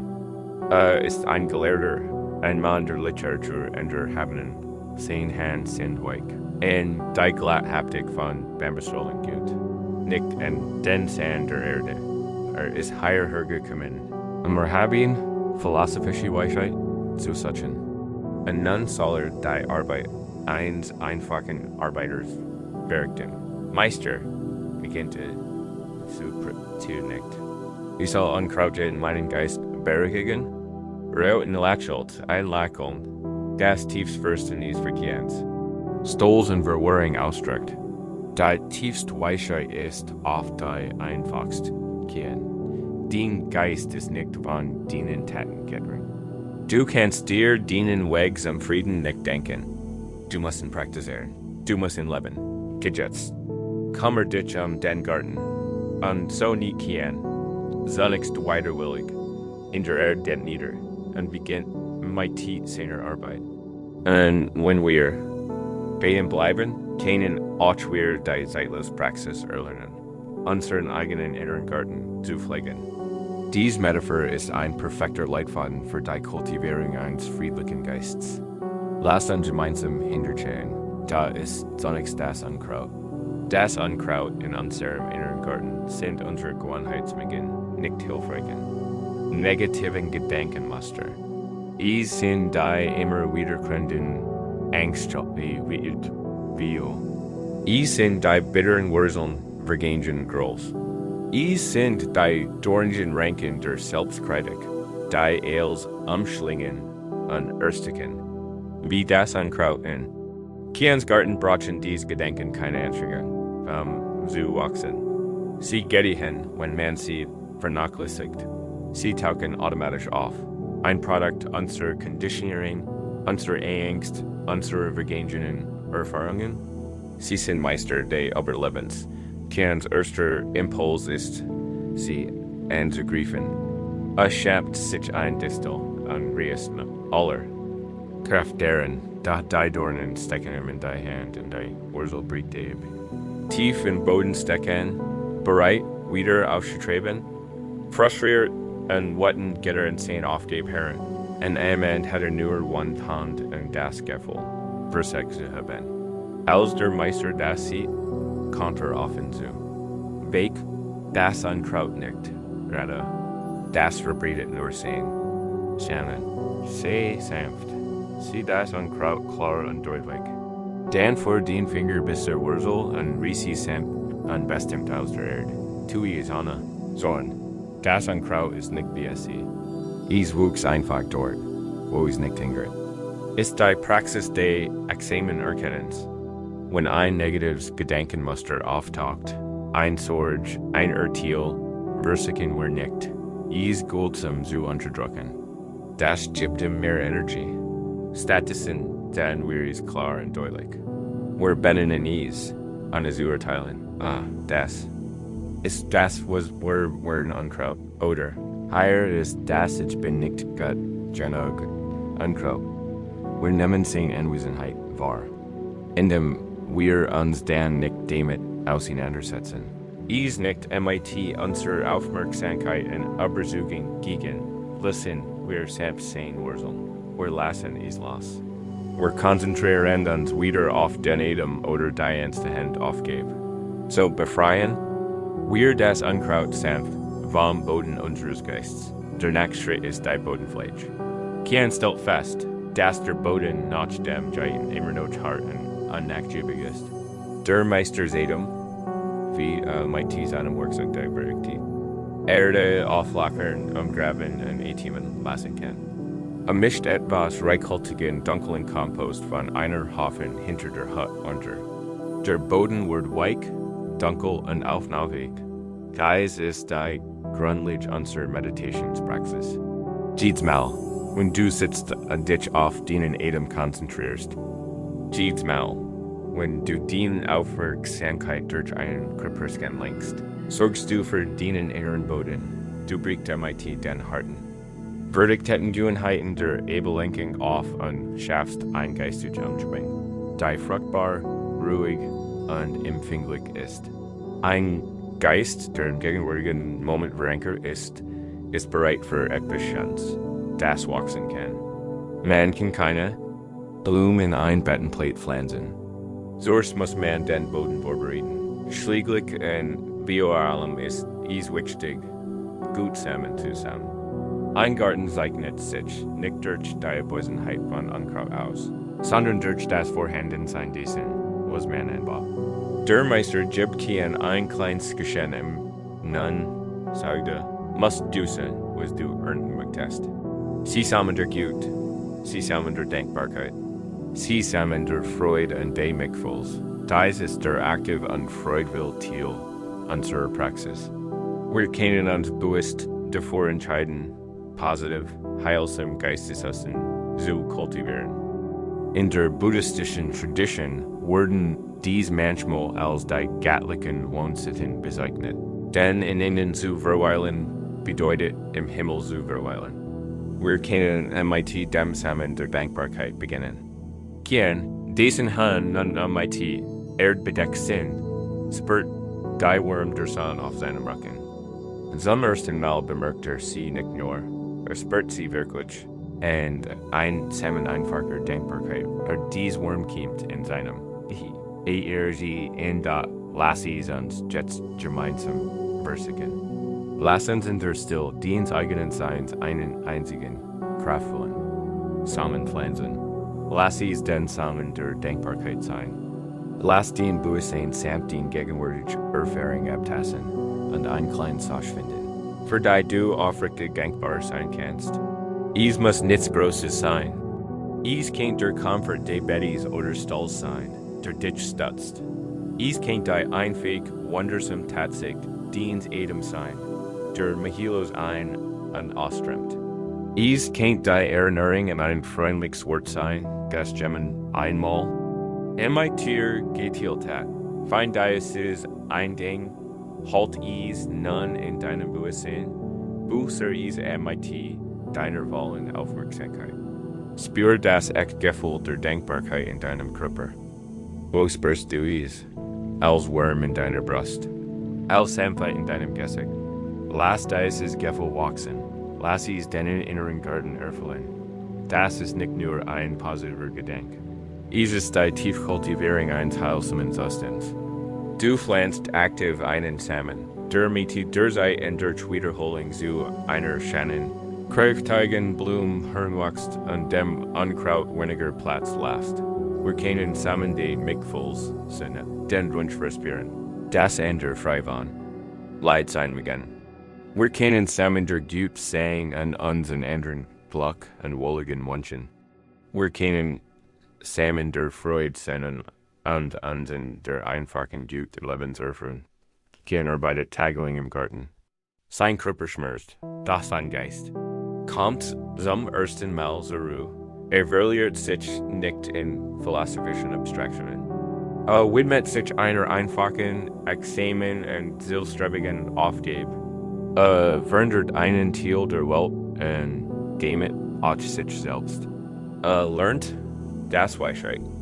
Nicht nur passives Beobachten, sondern aktives Mitfühlen schaffen. Lernt das Frieden nicht etwas ist, das man findet, sondern etwas, das man wachsen lässt. Die Pfleges inneren Gartens bereitet ihnen ein Leben lang Freude. Sie erfordert Geduld und das, was die Zen-Meister richtig Anstrengung nennen, kein hektisches, aggressives Streben, sondern konsequentes, Sans und Mitfühlensbewusstsein. Jeden Tag kennen sie ein wenig Unkraut jeiten, etwas Erde umgraben, und einen guten Samen pflanzen. Und damit der Zeit, ohne dass sie, merken, wird inner Welt zu blühen beginnen. Wenn unser Schüler Kian seinen inneren Garten pflegt, beginnt ein Gefühl von Frieden und Sinnhaftigkeit zu erfahren, das nie zu vergessen hat. Die einfach rhythmisch arbeitete Unkrautgens, die Umgrabens und des Swens hat, seinen hektischen Geist beruhigt. Lernt, dass Frieden ein aktiver Prozess ist, ein Kultivierung. Sein inner Landschaft, einst ein dorniger Jud. IST Nunberstam, IT kleinen Grunentrieben der Denkbarkeit im Prozess. Doch der Weg der Praxis ist keine Geradlinie. Das Leben ist keine vorhersehbar. Selbst der Engager-Test. Gärtner kann das Wetter nicht beeinflussen. Eins Nachmittags. Als kein Gerad innen felsigen Boden freigem, scheint ihm die Scarfkante, eins Vergebenensteins in die Handflug. Der Schint ist nicht tief, aber plötzlich und schmerzhaft, schreit auf und lässt sein Werkzeug fallen. Blatt quilt herver, rot und leuchtend im Kontrast zum Schmutz auf seiner Haut. Dies ist der Erstpfeil, trotz all seiner Junks in Übung. Reagiert sein Verstand sofort MIT einer Flut virtualer Negativität. Idiot, kreischt die alte Stimme seines inneren Kritikers. Du bist so tollpatschig. Du schaffst nicht einmal dies einfach aufgeben, ohne dich zu verletzen. Dann folgt sofort ein anderer Gedanke. Das wird sich wahrscheinlich entzünden. Es wird mein ganz Arbeit ruinieren. Ich wird diesen Garten nie fertigstellen. Das ist hoffnungslos. Der No-Trainer. Warum passiert mir das immer? Els ist ein Kampf. Sitzt da in den Felsen und heilt sein Hand. Da der Schmerz die krulligen Schnitzwürden an. Wird fast vollständig vom brennenden Schmerz dieser mentalen Angriff überschaut. Ein Well der Verzweiflung bekommt ihn, ein Vertrauensgefühl der Versagens und der Frustration. Meister Reoten. Der aus der Fern zugesehen hat, kommt herüber. Blickt nicht auf Kians Hand, sondern auf sein Schmerzversatz. Der Schnitt hat nicht wahr. Fragt der Meister samt. Ja, sagt Kian, mit Tien, süße Menschen bisschen sehen. Aber es ist nicht nur der Schnitt. Es ist ich. Bin ein Versager. Ich bin so tollpatschig. Sagt der Meister nicht langsam. Der Erstpfeil war schon schmerzhaft, Jenna. Warum hast du dir gleich einen zweiten abgeschossen? Einen dritten? Einen vierten? Kein blickt vorwärts auf? Ein zweiter Pfeil? Dies war so einer der praktischsten und tiefgründigsten. Lehrende Gesandten Buddhismus. Eine Lektion, die direkt von Buddha selbst stammt. Es ist das Gleichnis von den zwei Pfeilen. Buddha fragt einstens in den Dreh. Wenn ein Mensch von einem Pfeil getroffen wird, ist das schmerzhaft? Die Mönche antworten, ja, erhabener. Es ist schmerzhaft, daraufhin fragt Buddha. Und wenn der Mensch dann und der still von einem zweiten Pfeil getroffen wird, ist das nicht noch schmerzhafter? Ja, erhabener. Antworten die Mönche, es ist doppelt schmerzhaft. Genau, sagt Buddha. Im Leben können wir den ersten Pfeil nicht immer kontrahieren. Aber den zweiten Pfeil schicken wir in uns selbst. Lassen Sie uns gemeinsam dies unglaublich leeren Schlüssel. Denn sie enthält den Schlüssel zur Veränderung unserer Beziehung zum Schmerz. Der erste Pfeil ist der unvermeidlich, unausweichlich Schmerz der Existenz. Es ist die ungefilterte Erfahrung der Schwierigkeiten des Lebens. Der erste Pfeil ist der körperliche Schmerz von Kindheit in der Hand. Es ist der Schmerz einer Migräne. Der Kummer über den Verlust eines geliebten Menschen. Der Schmerz der Kritik, die Angst wie auch finanziellen Schwierigkeiten, das Unbehagen einer Krankheit, die schlicht tatsächlich dealt zu werden. Niemand auf dieser Erde ist vom ersten Pfeil verschont. ist ein Grundbedingte, Menschseins.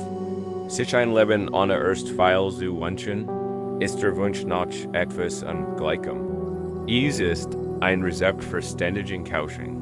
Durch weiter, weil es unsere Reaktion auf das Erst. Dies ist das seelische Leid. Das wäre zu dem anfänglichen, unvermeidlichen Schmerz hinzufügen. Durch Whitefile ist nicht durchschnitten in Kernten. Dies ist der Gedanke. Ich bin ein Idiot.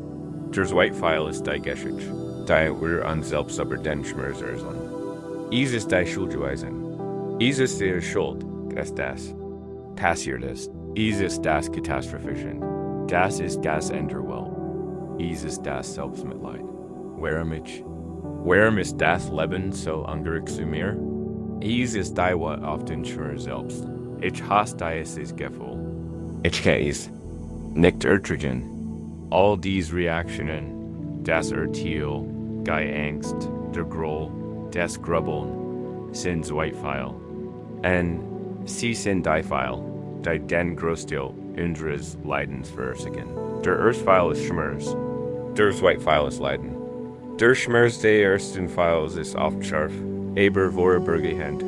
Das Leiden, das durch den zweiten, dritten, vierten, und hundertsten Pfeil verursacht wird, kann TAG, Woken oder sogar ein Leben lang anhalten. Lassen Sie uns das anhand von Beispielen noch deutlicher machen. Stellen Sie sich vor, Sie halten eine Präsentation im Büro. Der erste Pfeil kennt das Nervsgefühl im Magen sein, der zitternden Hand, der trockenen Mund.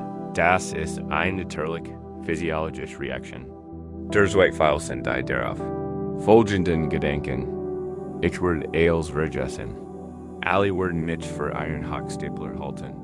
Wenn das schief geht, ist mein Karriere vorbei. Ich bin nicht gottgenig vorbereitet. Diese Gedanken verwandeln den einfachen, kralligen Schmerz der Nervosität in das immense Leid der würzigen Angst. Stellen Sie sich vor, Sie erleben das Ende einer Beziehung. Der erste Pfeil ist der roh, pure Schmerz von Trauer und Verlust. Dies ist eine Wand, die gefühlt werden muss. Dies ist die natürliche Reaktion des Herzens. Die zweiten Pfeil sind schuldvoll. Wenn ich nur besser gewesen wäre, wenn sie geblieben oder schuldzuweisen. Dies war alles Schuld. Sie haben mein Leben ruiniert oder hoffnungslos Zukunft geschenkt. Ich werde für immer allein sein. Dies zweiten Pfeil infizieren die Wand der Trauer. Verhindern ihre Heilung und verwandeln sie in ein chronische Quelle des Leidens. Die mächtigste Wahrheit, die Buddha mit dieser Lehre vermittelt, ist dies. Der erste Pfeil ist meist nicht unsere Schuld. Ist ein Bedingung des Lebens. Der zweite Pfeil hingegen ist optional. Ist ein Produkt unseres konditionierten, reaktiven Geistes. Und weil ein Produkt unseres Geistes ist, können wir lernen, in nicht obzuskio und da is geht nicht darum, so zu tun, als teilt der Erstpfeil. Nicht tue. Es geht nicht spirituelles Ungen oder toxische Positivität. Im Gegenteil, die Praxis der zwei-Pfeil beginnt damit, den Schmerz des ersten Pfeils wohl, mitfühlend und achtsam entzerkennen. Wir müssen den reinen Schmerz zulassen, wir müssen ihm Raum geben. Kians erster Schritt bestet darin, einfach das Roh, körperlich, Gefühl des Schnitts in seiner Hand zu spüren, es einzuatmen, sich freundlich zu sagen, ja, das tut weh. Es ist okay, das ist wettet. Der zweite Schritt bestet gern, den Geist mit die sanfter Wachsamkeit zu beobachten. Es geht darum, auf den Impuls zu achten, den zweiten Pfeil abzuschehen. Wenn der Gedanke, ich bin so ungeschickt aufkommt, können wir lernen, ihn als das zu sehen, was ist. Keine objektive Wahrheit, sondern ein zweiter Pfeil. Wir können ihn erkennen. Da ist der Pfeil der Selbstverteilung. Und im Moment der Erkennungsels, wenn wir einen zweiten Pfeil schicken, haben wir ein Wall. Wir können den Pfeil in unserer Hand fallen lassen. Wir müssen nicht in der ursprünglich Schiegen lassen, sie uns. Kurz darüber nachdenken. Erinnern Sie sich an eine schmerzhafte Situation in Ihrem Leben, vielleicht etwas Aktuelles. Es kann ein kritiges Unwohlsein, ein emotional Verletzung oder eine Enttäuschung sein. Erstens, kennen Sie den puren Schmerz des ersten Pfeils nachempfinden? Ohne Zen-Geschichte. Was war das für ein Rosgipfel? War es ein Engel in der Brust? Ein flaues Gefühl im Magen? Ein Gefühl der Verlegenheit? Seien Sie nur für einen Moment präsent mit diesem rohen Schmerz, diesem puren Schmerz. Schenken Sie ihm Ihr Mitgefühl. Ist real und berechtigt. Kennen Sie none mit demselben Mitgefühl und ohne jegliches Urteil feststellen, ob Sie es weil abgeführt haben. Haben Sie eine weitere Schuldzuweisung hinzugefügt? Ein Geschichte darüber, wie die Dinge gefallen, wie war es? Hast du dir gesagt, dass du damit nicht klarkommst? Hast du dich selbst oder jemand anderen kritisiert? Nimm diese Gedanken einfach wahr. Sie sind nicht als Tatsachen, sondern als Zweifel. Sie, wie Sie dem anfänglichen Schmerz einzusehen, eben die Leidens hinzugefügt haben, die übrigens bestet ganz einfach den Unterschied zu erkennen, das ist alles. Indem Sie den Unterschied erkennen, brechen Sie den Bann. Sie unterbrechen. Die Unblasskettenreaktion des Leidens. Kein hört dem Meister zu und heilt sein Bluthand Hand. Death. Der Schritt war der erste Pfeil, sein Abwärtsspiral in Selbsthass war der zweite, dritt und vierte. Der Meister hilft ihm, Guy. One zu reinigen und wickelt sie in ein sauberes Touch. Der krüppelige Schmerz last notch. Da, die war Heilung liegt in der Erkenntnis. Erkennt, wie sein ganzes Leben damit verbracht hat. Dies zweiten Pfeil in sich selbst zu schicken und jeden kleinen Schmerz in ein große Tragödie zu verwandeln. Dies lehrt ein AKT. Tiefer Selbstlieb. So lernen wir, unsere eigenen Wunden richtig zu pflegen. So sorgen wir für uns selbst, wenn die unvermeidlichen Stürme des Lebens unseren inneren Garten treffen. Wir können den Regen nicht aufhalten, aber wir können uns entscheiden. Nicht auf dem Feld zu stehen und den Himmel zu verfluchen und uns selbst unglücklich und frieren zu machen. Stattdessen können wir Schutz suchen. Die Reale des Sturms anerkennen und warten, bis vorüber ist. Wir sind damit kehren durch den Garten seines Geist gewandert und haben die tiefgründige Lektion des Wi-Fi gelernt. Wir haben erkannt, dass uns das Leben war unweigerlich mit dem ersten Pfeil. Wir aber den zweiten Pfeil, des Leidens, den Pfeil unserer eigenen Reaktivität, Schuljue wissen und unseres Katastrophendens nicht abgehen können. Dies Erkenntnis ist der Schlüssel zur Resilienz, das Geheimnis. Schwierigkeiten und Müts und die stören dat DOCE wie unser gelehrt können. Render sein verletzte Handweed reicht Einsicht allein nicht immer aus. In der Hitze, Augenblicks, wenn der erste Pfeil Render wacht einschaltet, übernimmt unsere Konditionierung. Der zweite Pfeil der Reaktion scheint beim Bogen zu fliegen, bevor wir überhaupt merken, dass wir Diese gespannt haben. Die Spiral des Leidens beginnt augenblicklich. Fragt den Meister, mighty vertrauter Verzweiflung in der Stimme. Aber, wie kann ich stoppen? Wie schaffe ich diesen Raum zwischen Schmerz und Reaktion? Meister Rayoten bottom keine Komplex. Theorien. Gab ihm wieder einen Satz zum Auswendiglernen, noch eine Philosophie zum Diskutieren. Stellt ihm einfach eine Frage. Kein. Seide. Mighty. Klärst ihm. Als der Stein den Hand aufschnitt in diesem Moment. Schocks und die Schmerzes worauf den Aufmerksamkeit gerichtet. Kein dacht einen Moment nach. Sie galt dem Schmerz, antwortete und dann dem Blatt und schicklich meiner eigener Dummheit. Ich verstehe, sagt der Meister. Wo war den Adam, die freigeles Kien erstarren? Sein Adam, hat überhaupt nicht darüber nachgedacht. Natürlich war da stramte ein und aus wie immer, aber sein Bewusstsein hatten Beleg vergessen. Sobald der Erstweil einschuld, für Rayoten, für ist alles aufgeben. Wie allen anderen sich auf den Adam zu besinnen. Verstand wird ein Geschicht spinnen wollen. Word jemanden finden wollen, dem die Schuld geben kann.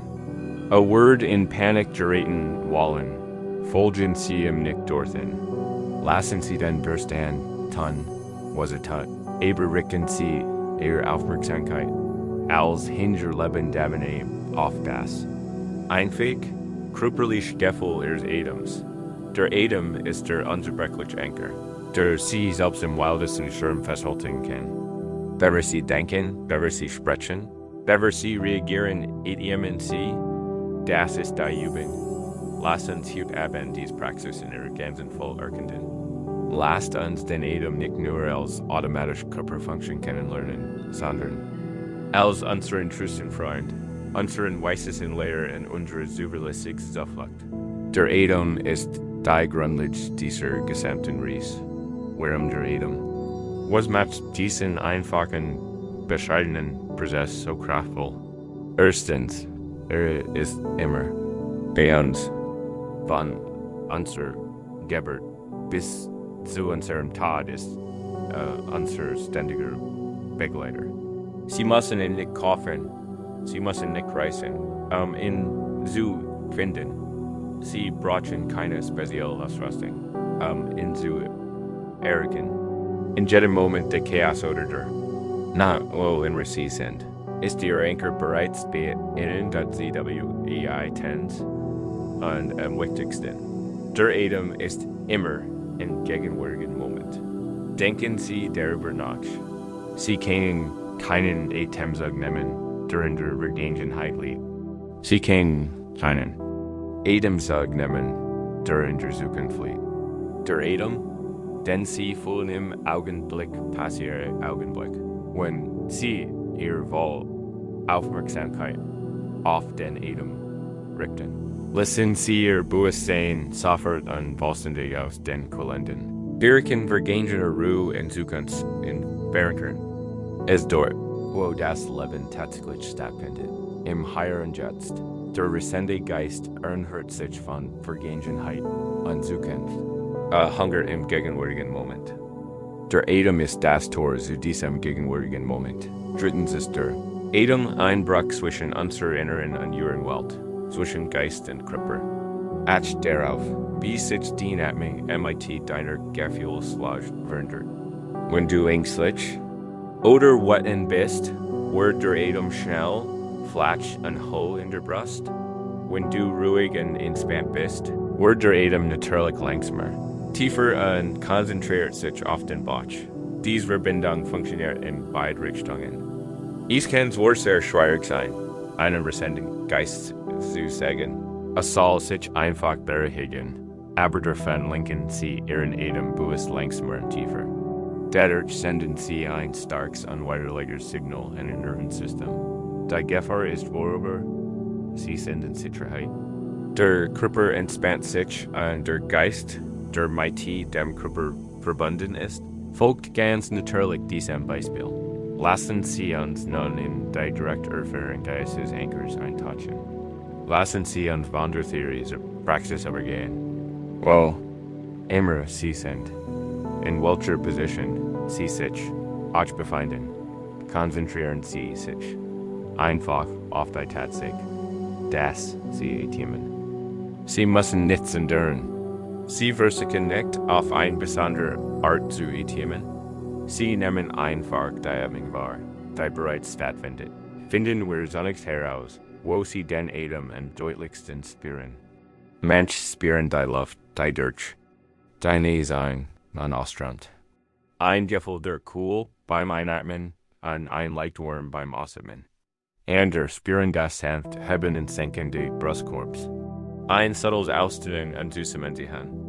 Wieder änder Spieren die Atmung im deutlichsten im Bauchraum. Beim sanften Ausstellen, beim Einatmen und dem sanften Spannen beim Ausatmen. Nimm dir einen Moment Zeit, dienen Punkt zu finden. Leselcher, Brust oder Botsch. Es gibt keine richtig oder falsche Antwort. Welch Empfindung auch immer dir am deutlichsten ist, wohl diesen Punkt als Ankerpunkt. Und nun lass die Aufmerksamkeit einfach dort ran, so leicht wie ein Schmetterling auf einer Blume. Lass uns neugierig auf die Qualität Adams werden. Ohne zu urteilen. Einfach nur wahrnehmen. Ist die Atem gerade tief oder flach? Ist es schnell oder langsam? Ist die Textur des Atems gleichmäßig oder etwas unregelmäßig? Was auch immer du bemerkst, ist völlig in Ordnung. Wir sind nicht hier, unseren Atem zu beurteilen.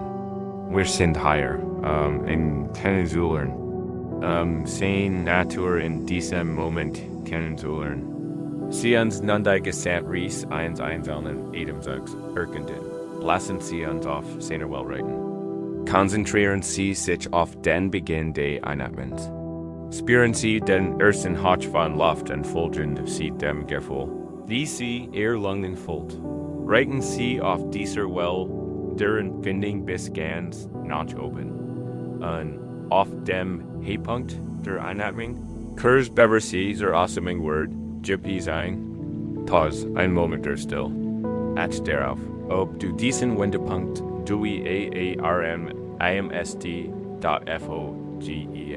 Sie nun der Welt der Ausatmung. Spüren Sie die Entspannung, das Loslassen. Folgen Sie ihr bis zum Ende, bis die Luft Ihren Körper verlässt.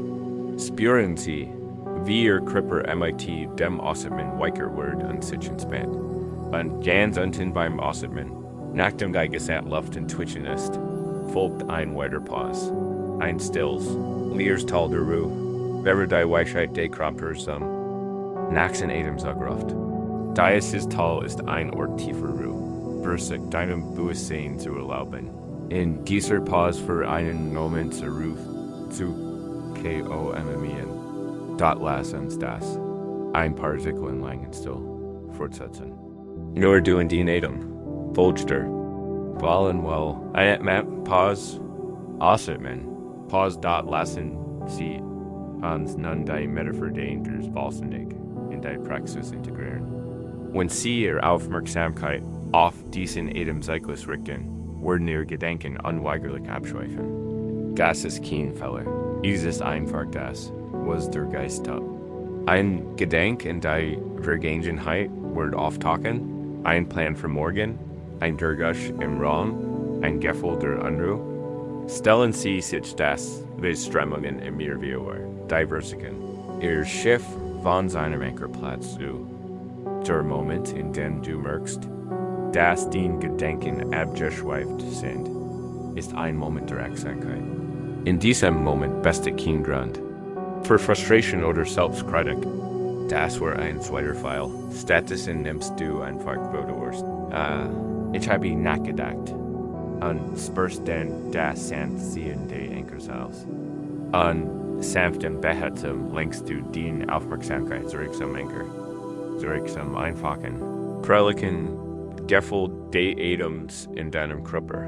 Immer und immer wieder. Tausendmal wenn Tick. Das ist die Übung. Es ist ein Bicepskurl dienen Aufmerksamkeitsmal. Jedes-mal, wenn du abschweifst und jedes-mal, wenn du sanft zurückkehrst, stärkst du den Vergleichsprozess. Du vertiefst das du hast, dass du dir im Heiren Jetzt baust, wenn du also weiter liegst und ruhst.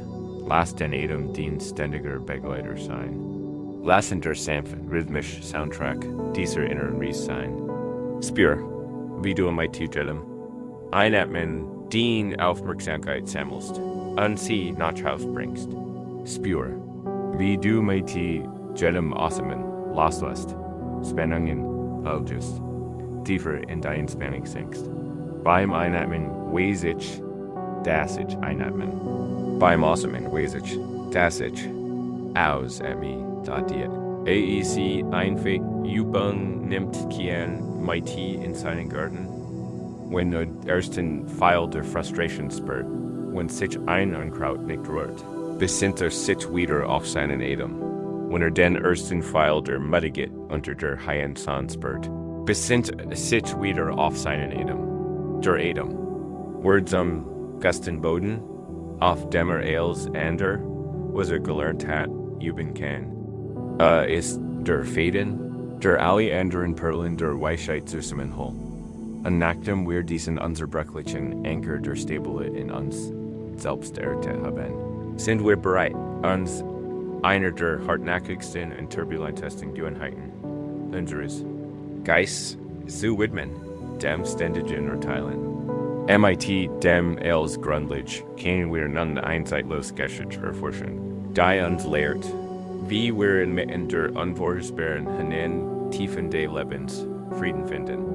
Wir wenden uns nun der Weisheit der Bauern an Sehenswürds zu.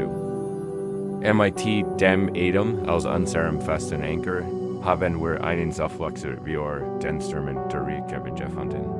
Indem wir zum einfachen, körperlichen Gefühl beatmen zurückkehren, schaffen wir ein heilig Pause zwischen dem ersten Pfeil, der saftigen Irrignis des Lebens und dem zweiten Pfeil unseres eigenen Leidens. Wir haben ein Fundament der Präsenz geschaffen. Von diesem stabilen Boden aus können wir nun beginnen, ein tiefer, subtiler Geistesschulting zu beobachten. Eine Gewohnheit, die ein der Hauptsächlich unserer inneren Unruhe ist. Dies ist die unerbittlich automatische Tendenz des Geistes. Zubi URTE ILN die in T-Mal darüber nach. Bewaffwachen ist unser Geist ständig, MIT de Kehren, beschäftigt. Ich habe geschlafen. Ich habe schlecht geschlafen. Schlecht. Der Kaffee schmeckt perfekt.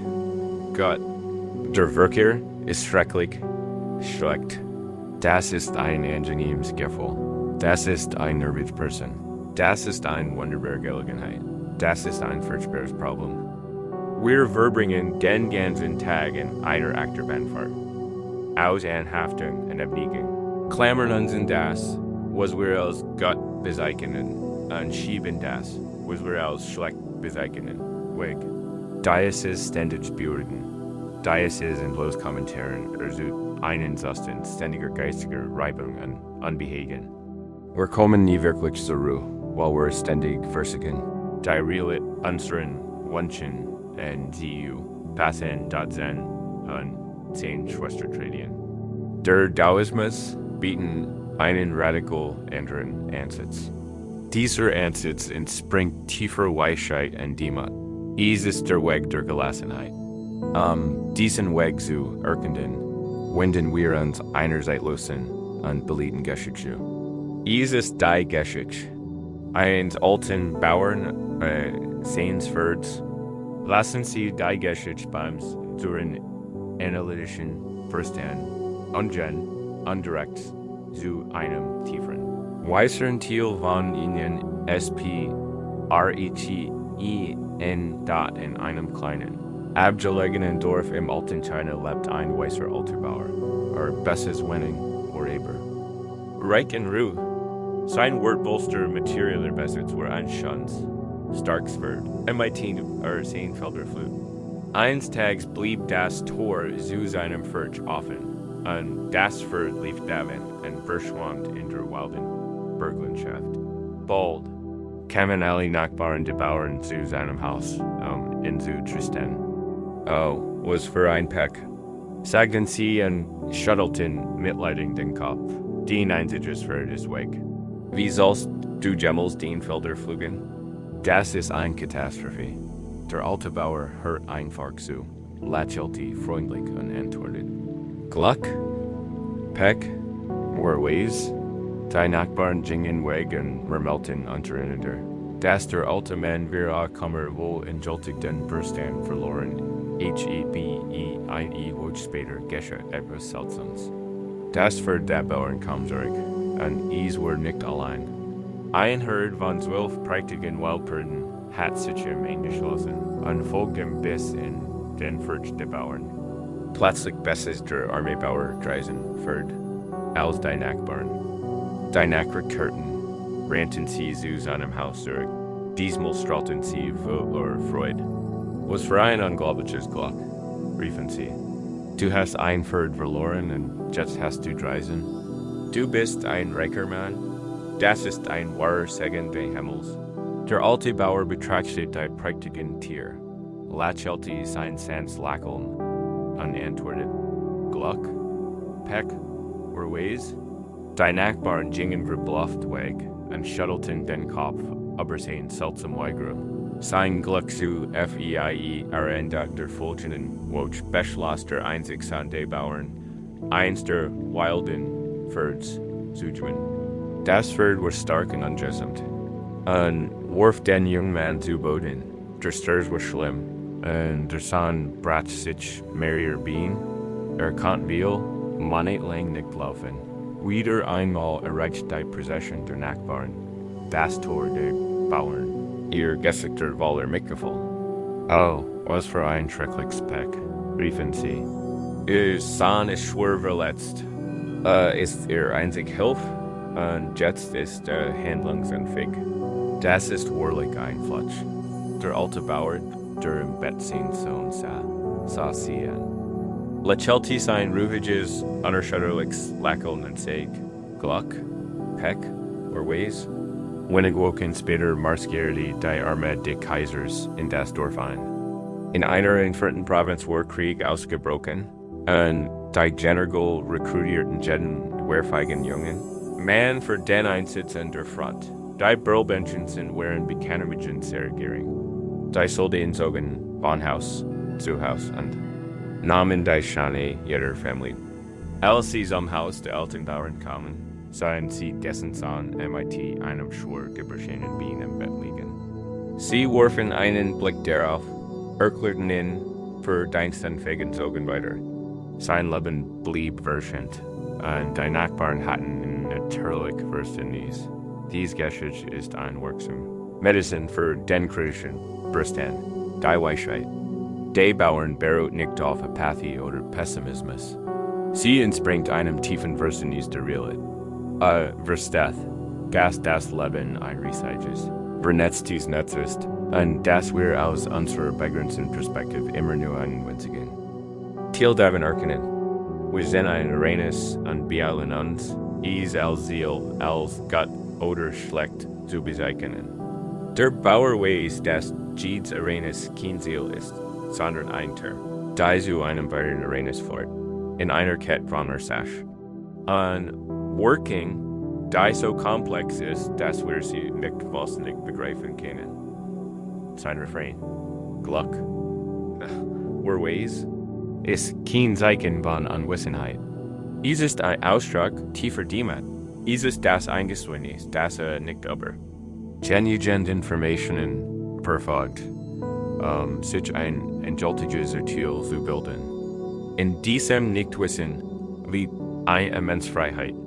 Ein Wort wieder von scheinbaren Trägern in Verzweiflung gestern, not von scheinbarem Glück mitgerissen. Verharrt in einem Zustand ruhiger, aufmerksamer Gelassenheit. Lebt im friedlichen Auge des Hurrikans des Lebens. Lassen Sie uns dies Lernen auf unser eigenes Leben übertragen. Denken Sie in die Energie, die Sie täglich aufwenden, das, was Sie als Schuld bezeichnen, von sich zu sehen, und in dem festzuhalten, was Sie als Gott bezeichnen. Es ist erschwend. Das Projekt bei der Arbeit ist eine Katastrophe. Der bevorstehende Urlaub ist das einzig, worauf man sich freuen kann. Das führt zu einem Leben voller heftiger Schwankungen zwischen Angst und Verlangen. Der Weg der Bauern bietet einen Ausweg aus diesem erschwenden Kreislauf. Versuchen wir es mit einer sanften Übung. Richten Sie Ihre Aufmerksamkeit wieder auf Ihren Anker, den Atem. Und dann werden Sie sich des Teils Ihres Geistes bewusst, der wie die Nachbarn der Bauern ist. Der Teil, der ständig mit einem Urteil darkommt. Denken Sie behutsam, und ohne Vorurteil, aber ihren vergangenen Tag noch. Achten Sie auf die kleinen Dinge, die Ihr Verstand als schlecht etikettiert hat. Ein gut Nachtruhe. Ein gutes Gespräch. Ein nervig Unterbrechung. Ein angenehmes Gefühl. Wenn Sie sich diese Gewohnheit der Etikettieren bei der Arbeiten, sehen Sie, wie automatisch sie ist. Die Übung bestet nicht darin, den Geist davon abzuhalten, Vorlieben zu haben. Es geht darum, nicht mehr automatisch in seinen absoluten Urteil zu glauben. Es geht darum, einen Abstand zwischen dem Uranus und dem Urteil zu schaffen. Und wir können die Weisheit die Bauern als Werkzeug nutzen, wenn etwas passiert und den Verstand suffert schreckt. Gas ist schrecklich. Versig ein Sanfts in ihres Flustern einzuführen. Guts, Schlecks, oder Ways. Dies einfach Frage ist ein Tiger Schutzschilder. Sie unterbricht ihre Reaktivität. Sie schafft Raum für Neugier und Dämon. Sie erkennt an, dass sie noch nicht die ganze Geschichte kennen. Das schwierige Gespräch, das sie heute geführt haben, Peck, kennt morgen zu einem tiefen Verständnis und einer stärkeren Beziehung führen. Die verpasste Chance, Tech, kennt ihnen den Weg für ein noch besser, vielleicht die Ecke. Sie wissen es einfach und sie da in diesem Raum, den nicht wissen, herrt Frieden. Sie geben wenn nicht länger MIT der Realen. Sie lassen sie sich MIT einem Gefühl der Vertrauens und kennenlernen diese Lektion in seinem Garten. Eines Tages steppt plötzlicher Frost aus seiner Setzling. Sein Nachbar schreit, Peck gehabt. Die ganz Arbeit umsonst. Da dann erinnert sich an den Bauern. Holt tief Luft, Glück gehabt, Peck gehabt, oder Ways. Sammelt die verwelkten Setzling ein und lässt sie auf seinen Komposthaufen. Wochen später verwendet den langgerste frischen Kompost und der Kriegerpflanzen zu gerennen. Die dann so geliehen, wie sie es sonst nicht gehalten. Lernt, dass in der Natur, wie im Leben, nichts wirklich verschwendet wird. Die Zen ist der Kiem eines neuen Anfangs. Wenn du also weiter rust, lass das Bedürfnis los. Eils. Der Chikaut zu haben. Erlaubt dir, in der weiten Weisheit den nicht wissens, zu ruhen. Lass die Dinge geschehen, wie sie sind, ohne die schwere Last des unmilbaren Urteils. Dadurch baust du ein tief und bleibend Stable in dir auf. Du wirst weniger wie ein Blatt im Wind, sondern mehr wie ein großer Berg, der standhaft und gelassen bleibt. Egal ob im Sonnenlicht bedeckt oder vom Sturm gepeitscht wird. Dies tief inner Stabilität kultiviert durch den Anker der Atoms und die Weisheit der nicht Bertieling, Blick dies uns, endlich auf tiefstwies zu unserem Körper zu finden. Sie bereitet uns darauf, wir den Geist vollständig loszulassen und uns in reins sinnliches Bewusstsein aufzusetzen. Und genau diesen Weg werden wir im nächsten Abschnitt beschreiten. Wenn wir uns auf ein tiefen, erholsamen Reis durch den examen Kursgang begeben, wir sind heute Abend weit gekommen auf diesem Weg der inneren Entdeckung. Wir haben unseren Anker im stetigen, truen Rhythmus der Atoms gefunden. Wir haben die tief befreiende Weisheit der Bauern gelernt und die Torheit unserer ständigen Vorliebe erkannt. Wir haben ein stables, raumgreifendes Fundament in uns geschaffen. Einen Ort der Gelassenheit, von dem aus wir die Entfaltung unseres Lebens mit Mut und mehr beobachten können. Mit dieser Stabilität als grundlegend begeben wir. Und nun auf ein Reis an der Art. Wir verlassen die Welt der Geschichten, parabeln Konzept und betreten die Welt der reinen, direkten Sinneserfahrung. Oft ist ein rasendes Denken ein direktes Symptom der Trennung vom Körper. Wir leben unser Leben fast ausschließlich vom Hals aufwärts, verloren in einer virtuellen Welt aus Gedanken, Plänen und Sorgen. Wir behandeln den Körper wie ein Fahrzeug, ein Taxi für den Kopf und vergessen, ihn zu bewohnen, ihn zu spüren, seiner stillen Weisheit zu lauschen. Diese Praxis ist die große Heimkehr. Sie ist das Gegenmittel gegen diese Trennung. Sie ist der Achtsamkeitspraxis. Die Absicht ist einfach, aber tiefgreifend. Wir versuchen nicht, etwas zu reparieren. Wir versuchen nicht, unsere Gefühle zu verändern oder unsere Spannung zu zwingen. Wir lassen unsere Aufmerksamkeit einfach durch den Körper wandern, Stück für Stück, und lauschen. Wir schenken den körperlichen Empfindungen in jedem Bereich, was auch immer sie sein mögen, ein freundlich, sanft und neugierig Aufmerksamkeit. Es ist ein AKT-Tiefens, eine Art, nach einem langen Tag der Vernachlässigung jeder. Soll ich Ihres Körpers zu sagen, ich bin jetzt hier bei dir. Ich achte auf dich. Beginnen wir also dies Reis der Wiedervereinigung. Lass den Bewusstsein, das auf dem Atem ruht, wie ein sanfter Lichtstrom durch den Körper hinabwandern. Bis hin zu den Zehenspitzen des linken Fußes.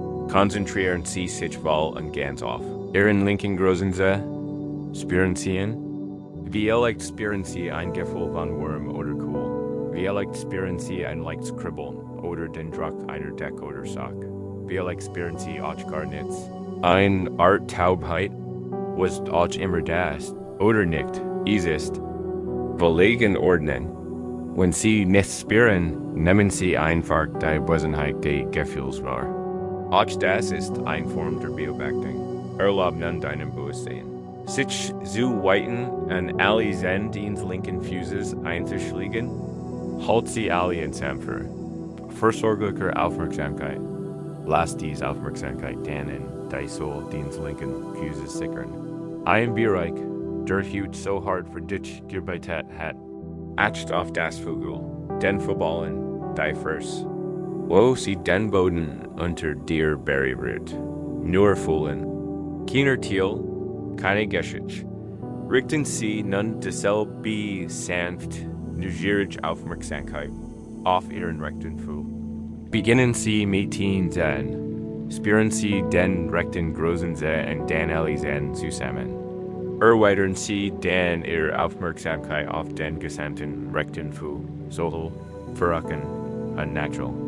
Nehmen Sie einfach die Landschaft der körperlichen Empfindungen so wahr, wie sie Eistigkeit lässt, es ist warm. Neugierig Bewusstsein, nun langsam den hinaufwandern. Wie steigendes Wasser flieht es in den Unterschenkel, den wadernden Schienbein. Spür die Form deiner Muskeln, die Beschaffenheit deiner Haut, die Festigkeit der Nacken. Erlaub deinem Bewusstsein, Sehnreis bis in die Knie fortzusetzen. Spür die Vorderseite Knies, die Kniescheibe und den Weichen, sensiblen Bereich hinter dem Knie. Halt dies ist komplex.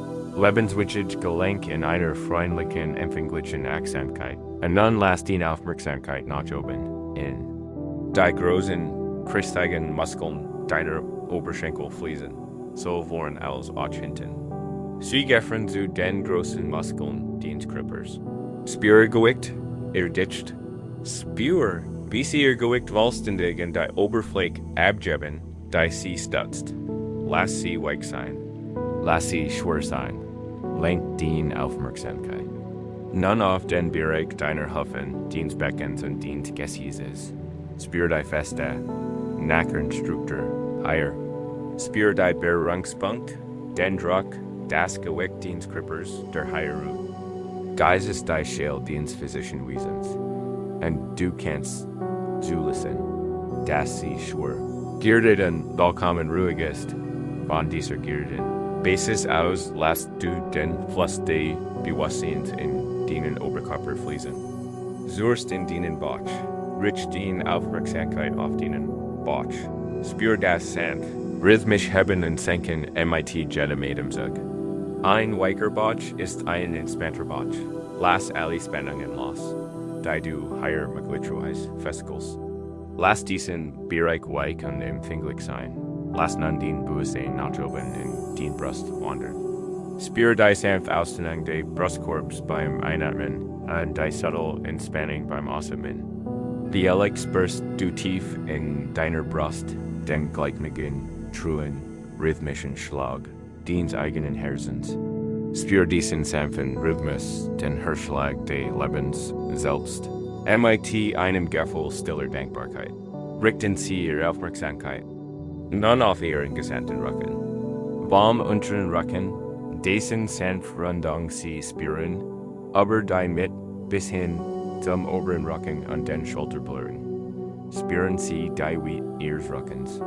Achten Sie auf die Punkt, in denen mit der Matratz oder dem Stuhl in Berührung kommt. Lassen Sie Ihren Rücken los und geben Sie sich der Unterstützung hin. Die stets zur Verfügung STE.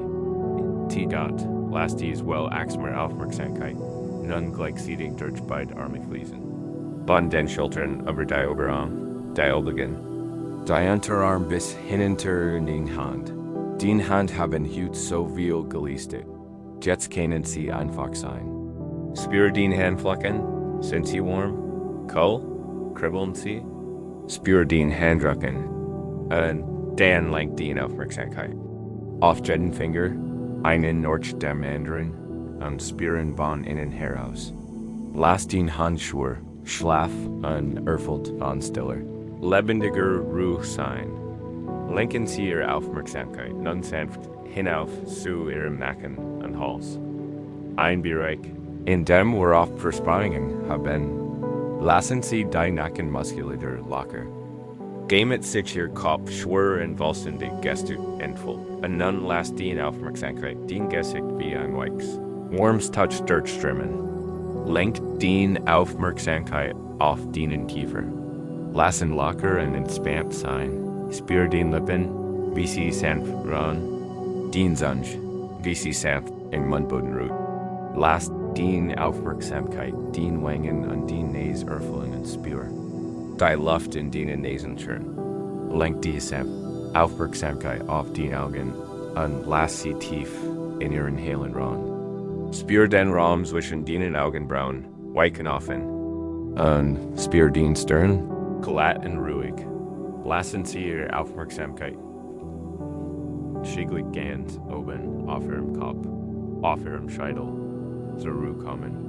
Spüren Sie die Empfindungen auf Ihrem Kopfhaut und jetzt in den letzten Momenten dieser Übung. Versig, den ganzen Körper auf einmal zu spüren. Von den Zehenspitzen bis zum Scheitel spürt deinen Körper als ein einziges, einheitliches Empfindungsfeld. Ein immens, pulsierendes, lebendiges Ganzes. Du bist nicht nur in einem Körper. Du bist ein Körper. Du bist nach Hause gekommen. Dies Praxis, den Körper zu bewohnen, ist ein wirksames Gegenmittel gegen den rasenden Geist. Ein Geist, der ganz in den Empfindungen des gegenwärtigen Augenblicks verankert ist, hat keinen Platz für Ängstliches. Geplapper über Vergangenheit oder Zukunft. Du bist zurückgekehrt, du bist zu dir selbst zurückgekehrt.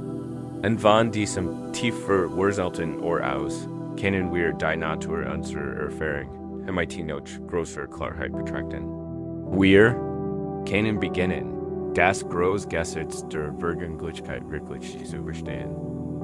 Higher ruhen wir in diesem System, tiefer körperlicher Prozess.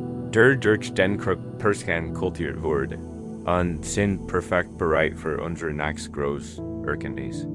Im Körper angekommen bemerken wir etwas Tiefgründiges.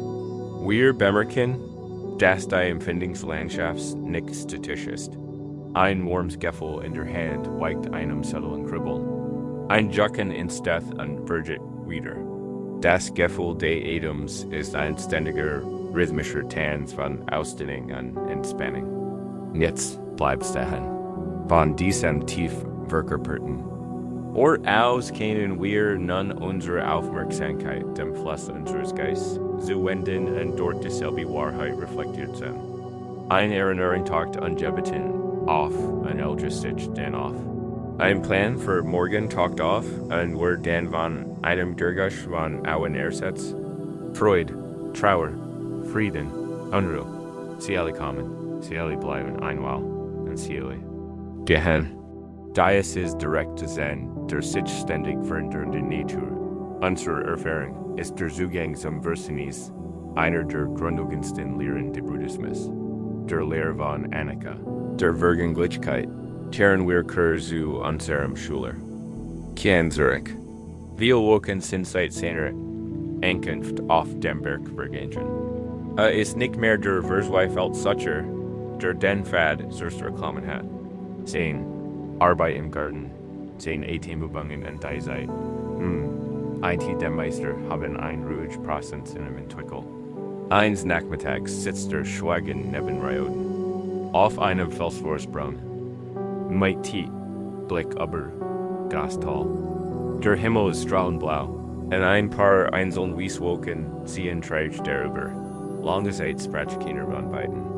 Dann sagt der Meister, ohne den Blick vom Himmel abzuwenden, ließ Tien zieht diese Wolken und sie entstehen aus dem klaren Himmel, nehmen Gestalt und schweben einmal und lassen sich dann wieder im klaren Himmel auf. Den Gedanken sind genauso, den Gefühl sind genauso, den Schmerzen und den Freuden sind genauso. Du hast den ganzes Leben damit verbracht, den Schatten, Weigen, Woken, Nacht, Fio, den dunklen Sturmwolken zu fliehen. Die Kell, dies Leidens ist, du hast vergessen, dass du nicht die Wolken bist. Du bist der Himmel, das ist die Großlehre. Lass dies Metaphor hüt ab tief in den Bewusstsein eindringen. In den Himmel dies eigenen Bewusstseins. Unser Leiden entsteht aus einem grundlegenden Missverständnis der Realität. Wir leben als Rendeigenjuig.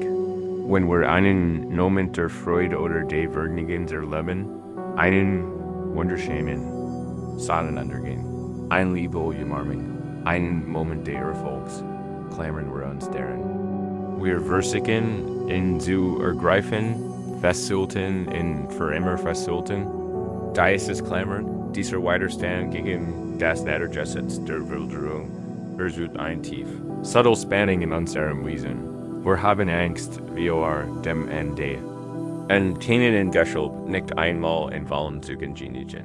Solange die, umgekehrt, weitersetzen wir uns mit aller Kraft etwas Schmerzhaftem oder unangenehm, einem schwierigen Gefühl, einem krulligen Schmerz, einem rückschlägigen Leben. Wir schieben es weg, wir leugnen es, wir hassen es.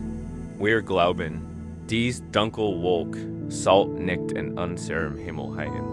Dieser Widerstand, diese Abneigung, ist ein Kampf gegen die Natur der Realität selbst, und ist erschreckend. Es ist der Zweifel in seiner reinsten Form. Der Weg zum Frieden, die Weisheit der Meister, liegt nicht darin, das Wetter zu kontrollieren, nicht darin, ein Expert darin zu werden, nur Wieswolken erscheinen zu lassen. Das ist unglücklich.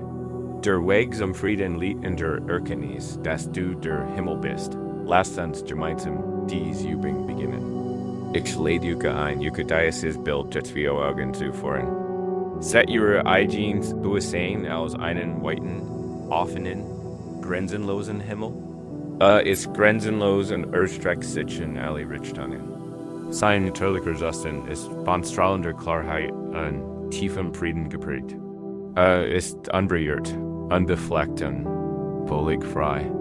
Dieser Himmel ist die still, besorgend Prozess, der den ganzen Abend lang kultiviert habt. Das ist der wahre Natur, wenn sie nun wieder Himmel run. Beobachten sie einfach das Wetter, dass sie während ihres Erlebnisses erleben. Ein Gedanken etwas, das du morgen erledigen musst, taucht auf. Betracht ihn als klein Grauwolk, die in den Blickfeld schwat. Du brauchst nichts zu tun. Du musst nicht darauf klettern oder sie wegschieben. Beobacht sie einfach. Nimm Formen ihrer Beschaffenheit wahr. Und dann beobacht, wie der Wind der Zeit sie ganz, natürlich, mit sich streit.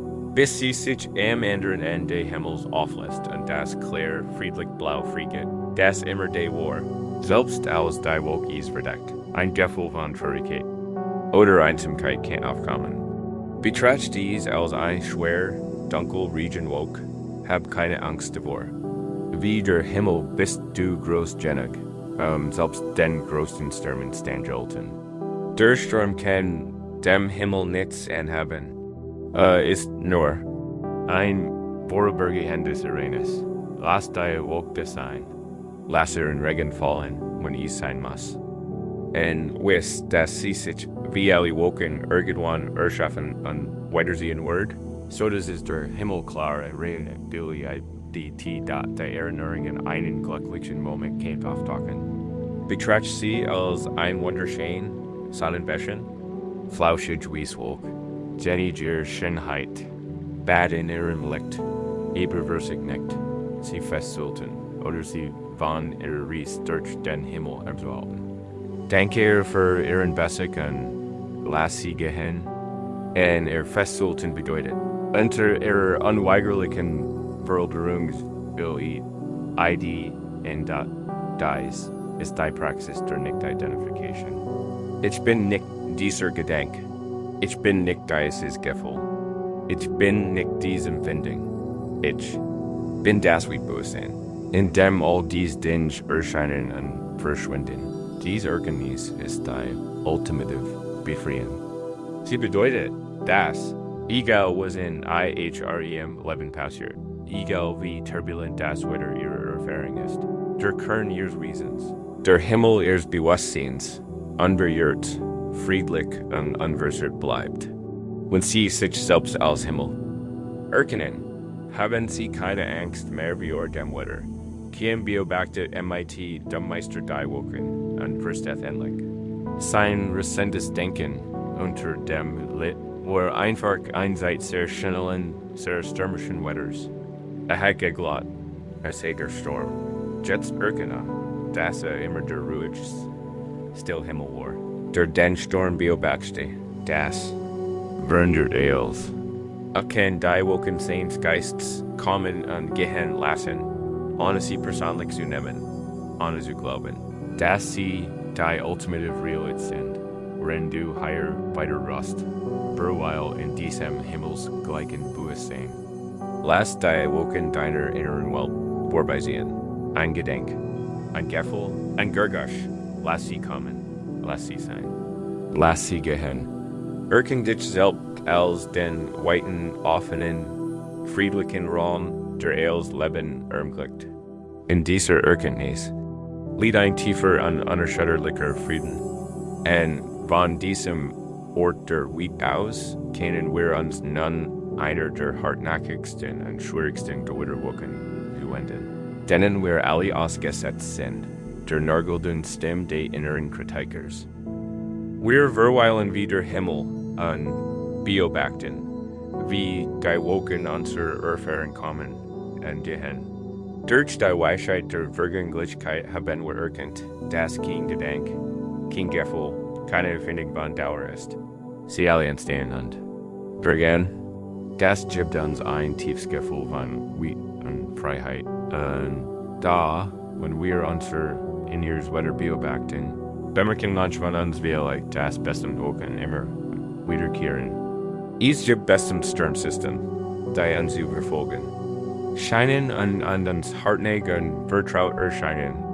Eins der häufigsten und schmerzhaften dieser wiederkehrenden Wettermuster ist die Wolke der Selbstverteidigung. Sie ist die Stimme der inneren RIKE, RS.C, kennen die Stimme. Sie flüstert oder schreit manchmal, du bist nicht gut genug. Du magst immer alles kaputt. Warum hast du das gesagt? Jetzt halten dich alle für einen Idioten. Es ist die Stimme. Die sie mit anderen vergleicht und sie für unsere Language heilt. Es ist die Stimme des Zweifels. Der Scham und der Angst. Für viele von uns ist die Stimme der Haupttreiber unserer rasenden Gedanken, der Motor unserer Angst. Sie ist ein ständig erschöpfender Prozess in unserem Leben. Jahrelang haben wir versucht, dieser Stimme auf völlig falsch Weise umzugehen. Manchmal bekämpfen wir sie. Wir streiten in Gedanken versuchen das Gegenteil zu beweisen. ein innere Camp, der uns nur erschgibt zurücklick, manchmal geben wir unser hin. Wir glauben ihren harten Aussigen und Gefühlen der Wortlosigkeit. An Verzweiflung und manchmal versichern wir uns abzulenken, anzubekuben, wie ihr davon zu laufen. Da sie ist immer da und wartet in den ruhigen Momenten auf uns. Hut Abend erkennen wir einen radikal anderen Ansatz, der aus der Weisheit, Diese entspringt. Wir werden den Kritiker nicht bekämpfen. Wir werden ihm nicht nachgeben. Wir werden nicht wie ihm davonlaufen. Wir werden lernen, unser mit ihm zu freunden. Wir werden ihm unser Mitgefühl schenken. Dazu müssen wir zunächst verstehen, was der innere Kritiker wirklich ist. Ein higher lieb die entscheidende Erkenntnis. Der innere Kritiker ist nicht ihr Feind, ist ein Primitiver. Welche Thiel ihr Psych, der Aufsehen ungeschickt und kontraproduktiv wies, versigt. Sie zu schätzen, stellen sie sich einen. Wilden Walkhund der im Hof eingekehrt ist, und jeden anbellt. Der vorbeikommt, Freund oder Feind, der Hund ist nicht BFC. Handelt aus Angst und einem tieferen instinktiven Drang, sein Revier zu verteidigen. Der innere Kritiker ist wie dieser Walkhund. Im Grund ist er von einer tiefsitzenden Angst motiviert. Angst wie euer Ebene. Angst wie Versagen. Angst, nicht geliebt oder akzeptiert zu werden. Angst, aus der Herd ausgeschlossen zu werden, da ist klar. Das man, wenn man durch kritisiert wird, in Form gebracht und perfekt gemacht wird, nie wieder Kritik oder Ebelung von außen erfahren muss. Easy glatt, dass es ein Interständig ist. Aufsiegen der eigenen Fehler wie fatalen Fehlern bewähren kann. Sein Methoden sind hart, sein Stem grausam und sein Strategies zutiefst fehlerhaft. Das sind eigentlich Absicht entspringt der Angst und dem Wunsch, einen zu beschützen. Wenn wir den inneren Kritiker nicht als besartigen Dietschmann, sondern als einen vergestigten, leidenden und fehlgeliebten Thiel von einem selbst sehen, ändert sich alles. Sie werden einem vergestigten, belenden Hund nicht hinterher schreien. Sie werden nicht versuchen, in der Vernunft zu bringen. Ihr Herz wird wecker werden. Sie werden ihm sagen wollen, dass sicher ist und dass sie keine Bedrohung darstellen. Wir können lernen, dieselbe Haltung gegenüber unserem eigenen inneren Kritiker einzunehmen. Lassen Sie uns gemeinsam diese transformierende Praxis ausprobieren. Es ist eine Form von Metta oder Meditation der liebenden Gut, die sich auf den Ziel von uns richtet. Der uns meistens bereitet, ich lädt sie zunächst ein, sich die Stimme ihres inneren Kritikers ins Gedächtnis zu rufen. Sie müssen nicht glauben, nehmen sie einfach zur Kenntnis. Was sagt ihnen normalerweise? Was ist sein Lieblingskritik? Achten Sie einfach auf das Gefühl, den Tang dieser vertrauten Stimme, anstatt dich nun auf den Blitzkampf. Einzulassen möchte ich, dass du einen Schritt zurücktrittst und die Stimme als eigenständiges Wesen betrachtest. Sie ist nicht die Wahrheit darüber, wer du bist, sondern eine Figur in deinem Kopf. Vielleicht kannst du sogar einen neutralen Namen geben, wie der Besorgte oder der Wächter. Nachdem ich es identifiziert habe, lade ich sie nun, ein etwas Radikales zu tun. Ich lade sie ein, sich mit Freundlichkeit im Neugier zu wenden. Spüren Sie die Angst, die hinter seinen harten Worten steckt. Sehen Sie es nicht als einen mächtigen Richter, sondern als einen Bergstigten. Thiel von innen, der Schmerzen hat da wollen ihnen ein paar verstandesvolle Worte schenken. Im Stillen in deinem Herzen kannst du dieser kritischen Stimme sagen, ich höre dich. Ich weiß, dass du bist. Ich wüsste, dass sie versuchen, mich zu beschützen. Denke, dass sie sich so sehr meine Sicherheit bemühen, spüren. Sie die Wirkung dieser einfachen Sitz. Sie verändern die Dynamik von Konflikt zu Anerkennung und sogar Dankbarkeit. Sie entwaffen den Kritiker nicht MIT-Goal, sondern MIT-Verständnis. Und jetzt gehen wir noch einen Schritt weiter. Wir schenken diesem Teil von uns das Geschenk der Güte, so wie sie mit einem berüchtigten kein sprechen würden, können sie ihrem inneren Kritiker nun dies Sitz anbieten. Mögen sie in Frieden sein, mögen sie sich sicher fühlen. Mögest du frei von Angst und Leid sein, mögest du glücklich sein. Adnis sitzt tief in den Herz, du duldest die Hürde Kritikers nicht. Du heilst die Angst in der Wurzel. Du beruhigst den vergängsten Wachhund und gibst ihm zu verstehen, dass er nicht so lappeln muss, dass du in Sicherheit bist und alles in Ordnung ist, wie innen sie dies regelmäßig üben, tritt ein wundersam Veränderung ein. Der innere Kritiker verliert und matcht, seins dem wird sanfter und seltener. In dem sie seiner Hört MIT-Freundlichkeit begegnen, absorbieren sie seine Energie und transformieren sie. Das innere Schlachtfeld verwandelt sich in einen Ort innerer Freundschaften. Selbstmitgefühl, kein lernt das im Garten. Also einen Fehler macht und die alte Stimme die Gelehrten in als angeschickten Arbeiter kritisiert. Wer das sich nicht, heilt einfach in, atmet tief, durch, sagt innerlich, da ist die Stimme der Angst. Ich für dich, mögest du Frieden finden. Beruhigt den Teil in sich, der Angst hat, nicht Gott, genig zu sein. Und kehrt dann zu seiner Arbeit zurück, dies Praxis, sich mit dem inneren Kritiker anzufreunden. Sucht ein tiefes Gefühl innerer Sicherheit. Ist eine Möglichkeit, einen Zufluchtsort in sich selbst zu schaffen. Und wenn man sich wie den eigenen Angriffen sicher fühlt es einem viel leichter, sich zu entspannen, loszulassen und friedlich ein, D-U-C, U-E-F-E, und da ist es tief. Gefühl von Präsenz und Selbstmitgefühl braucht wieder seit Not, Ort, kann.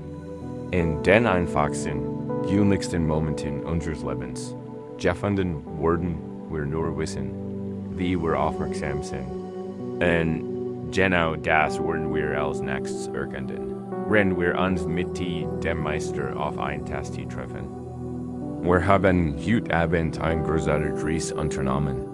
Wir haben gelernt, unserem Atem zu verankern. Wir haben die Weisheit den Nektar Teilens erkannt. Wir haben die befreiende Wahrheit der Vergänglichkeit erkannt und sogar begonnen.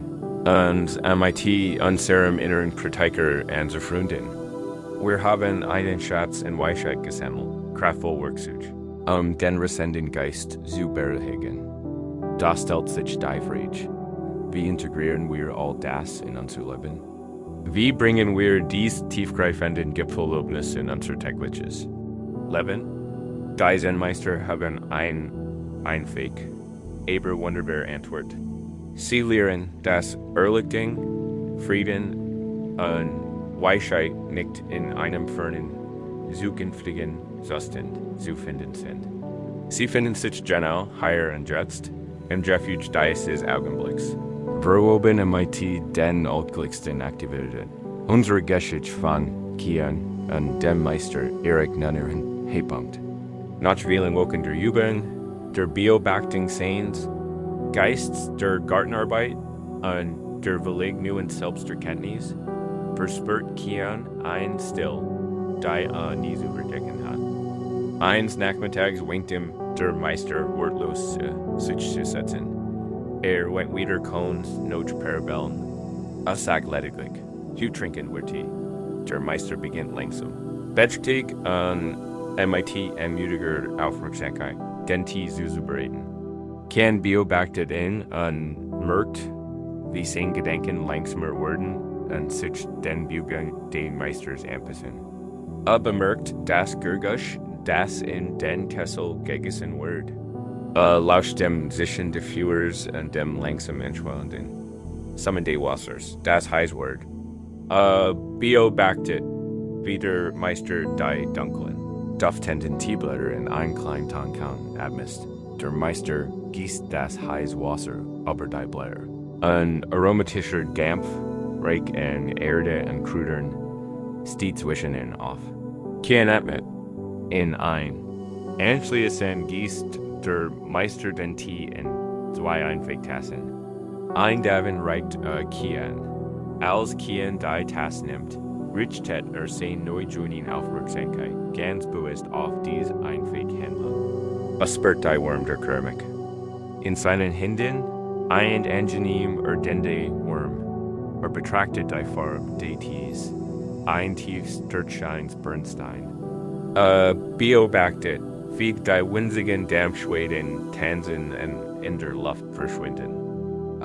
Heb die Tassen atmet, der trinkt, kurz das einzige Aroma ein dann nimmt langsam und du bist einen Schock. Lasst die Flüssigkeit aufsehen, sondern und schenkt der komplexen Geschmacksexplosion. Bitter, ganz zu, dann erdig. Voll Aufmerksamkeit. Schluckt und spürt, wie die Wurm des Tees sein Kell hinunter in seinen Magen wann da in diesem Moment gibt es keine Vergangenheit, keinen Zukunft, keine Problem, da Jesu Lesson gilt. Kein Gelehrer kann der Frieden finden, muss nur die Wurm der Tasse, die Farbe des Tees, der Duft des Dampfs, der Geschmack in seinem Mund. Nur dieser einweg tief Moment des Lebens. Und in diesem Moment erlebt einen Frieden, der vollkommener und realer ist als els. Worüber in seinen Schriften gelesen hat. Endlich verstehe, nicht als Idee in seinem Kopf, sondern als lebende Realität in seinem Körper. Das Himmelreich ist ein Tasse Tee, das ist die Großlehre der Alltag Zen. Jede Note so Tätigkeit kann zu einer heiligen Zeremonie, einer tiefen Meditation werden, wenn wir sie mit ganzer wortfreier Präsenz ausüben. Das Problem ist, dass wir die Nieszeit unseres Lebens völlig abwesend verbringen. Wir spalten das Geschirr, da unsere Gedanken sind im Büro und sorgen sich ein Deadline. Wir fahren Auto, da unsere Gedanken sind in der Vergangenheit. Gehen ein Gespräch noch einmal durch. Wir essen, da unsere Gedanken sind in der Zukunft und planen den Rest des Tages. Wir sind nicht ganz da. Wo wir sind, und dies Training ist ein Hauptquell unserer hektischen, ängstlichen Energie. Das Gegenmittel ist die Praxis der Monotasking-Übung, der Sinn. Es ist die Kunst. Immer wieder zur unmittelbaren, sinnlichen Erfahrung des gegenwärtigen Augenblicks zurückzukehren. Und wir können dies jetzt gemeinsam üben, wenn Sie heiraten. Lassen Sie uns unsere eigenen Zeremonie des gegenwärtigen Augenblicks abhalten. Beginnen wir mit dem Tasten. Richten Sie Ihr Wohl und sanft Aufmerksamkeit, ohne sich zu beugen, auf die physischen Berührungspunkt zwischen Ihrem Körper und der Welt. Spüren Sie die Beschaffenheit des Liegens oder der Deck. Auf Ihrer Haut, fühlt Sie weich. Glatt? Ist sie schwer oder leicht? Spüren Sie die Temperatur der Luft auf Ihrer Haut, Ihrem Gesicht oder Ihren Händen. Ist sie kalt, warm, still? Nehmen Sie diese einfachen, direkten Empfindungen MIT der gleichen Neugier wahr. MIT an. Sehen Sie das betrachtet. Konzentrieren wir uns nun ganz auf das Gern. Lauschen Sie. Was hören Sie? Vielleicht hören Sie Geist sanft Hintergrundmusik. Hören Sie genauer hin. Hören Sie Ihren eigenen Atem, die stillen Raum, vielleicht sind da entfernt, dies Gergusch von draußen. Die Übung bestet darin, sie nicht als Strand oder Ingenieur zu bezeichnen. Nehmen Sie sie einfach als Ringschwingen wahr, als die Klanglandschaft des Augenblicks. Lassen Sie Ihre Ohren wie zwei Mikrofone sein, da die Realität dessen, was hier souverän ist, einfach aufzeichnen. Wenden wir uns nun noch in dem inneren Kriegergefühl. Spüren Sie den sanften, rhythmischen Puls Ihres Herzens? Spüren Sie die Lebendigkeit, die subtle Schwingung oder Energie, ihr Hand, viel, Ihren ganzen Körper durchdringt. Diese ist das Gefühl des Lebens selbst. Sie müssen es nicht erfinden, sie müssen nur stillständig werden. Es wahrnehmen. Es ist immer da. Das ist die Praxis. Sie ist so einfach und da, der Höhepunkt all unserer Arbeit. Vollkommen präsent MIT Schienen zu sein, bedeutet vollkommen lebendig zu sein. Frieden ist kein Ziel, zu dem wir reisen müssen. Ist der Boden, auf dem wir stehen. Wenn wir es nu bemerken werden, rennen wir uns auf die Reise zu den tiefsten Ruhe und Schlafsessenden begeben. Nutzen wir dies Qualität der Examenprozess für einen letzten Wünschungen der mentalen und emotionalen Ordnung. Wir nehmen alle Erlebnis des Tags und lassen sie MIT größer du bewusst los. Wir bereiten unseren Geist auf eine Nacht vollkommener, unbeschwerter Ruhe wie Ohr. Wir sind auf unserer gemeinsamen Reise in einem wunderschönen, ruhigen Ort angekommen. Wir haben Stabilität, Präsenz und ein tiefes Mitfühlensbewusstsein entwickelt. Durch die Zeremonie des gegenwärtigen Augenblicks haben wir gelernt, dass der Frieden, den wir suchen, genau hier, in der Einfachheit unseres Sinn, zu finden ist. Unser Geist ist jetzt ruhiger, unser Körper ist entspannter. Der Schirm hat sich gelegt. Jetzt, da wir in der Schwelle zwischen Watchen und Schlafen stehen, führen wir ein letztes, which did Übung durch. Sie ist AKT Day, Abschluss ist ein AKT. Day Lassens. Vollständig und erholsam in das Reich des Schlafs einzutreten, müssen wir bereit sein, den vergangenen Tag hinter uns zu lassen. Oft rast der Geist nachts, weil noch die Ereignis des Tags verbindet. Verbindet noch Gespräch, matcht sich Sorgen, aber unerledigt und trägt emotional Last unserer Erlebnis, MIT sich heran. Diese Übung ist ein bewusster und liebevoller AKT des Lassens. Sie ist eine Möglichkeit, den Raum in Ihrem Kopf aufzugummen. Wenn Sie das Licht für die Nacht aus, CALTE, und das AALB, ledig jetzt ein. Sich noch tiefer in Geborgenheit und still zu versenken. Es gibt nicht mehr zu lernen, nicht mehr zu analysieren. Es bleibt nur die Arbeit des Lassens, das STILN, sie sich spielen. Der Tag, den Sie gerade erlebt haben, vom Aufwachen heute Morgen bis zu diesem Moment, sei wie ein Film. Sie sitzen in einem ruhigen, gemütlichen Kino und schauen in sich an. Sie sind das Publikum, nicht der Schauspieler. Sie schauen aus ruhiger, distanzierter Weisheit, lass den Film beginnen.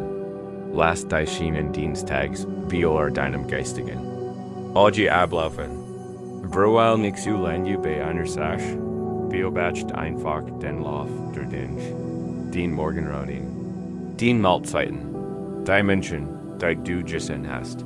Die Ort, die du besucht hast. Die Arbeit. Die Momente der Ruhe. Die Momente der Aktivität. Siehst du, wie els auf dem Bildschirm deines Bewusstseins vorbeisieht. Wenn Sie sie schauen, wenden Sie die Weisheit der Bauern an. Sie beurteilen die Schienen nicht als gut oder schlecht. Sie beobachten einfach die Geschichte des einzigartigen Tags in Ihrem Leben. Halten wir den Film nun und dann lassen Sie ein oder zwei Schlüsselmoment Review passieren. Erinnern Sie sich zunächst an einen schönen oder erfreulichen Moment Ihres Tags. Es kann etwas ganz klein sein, der Geschmack des Morgenkaffees, ein Sonnenstrahl im Gesicht, ein freundliches Wort von einem Freund, das Gefühl der Zufriedenheit nach einer erledigten Aufgabe. Sehen Sie sich dies, schien auf dem Bildschirm und lassen Sie das positive Gefühl, das damit verbunden ist, sanft in sich nachklingen.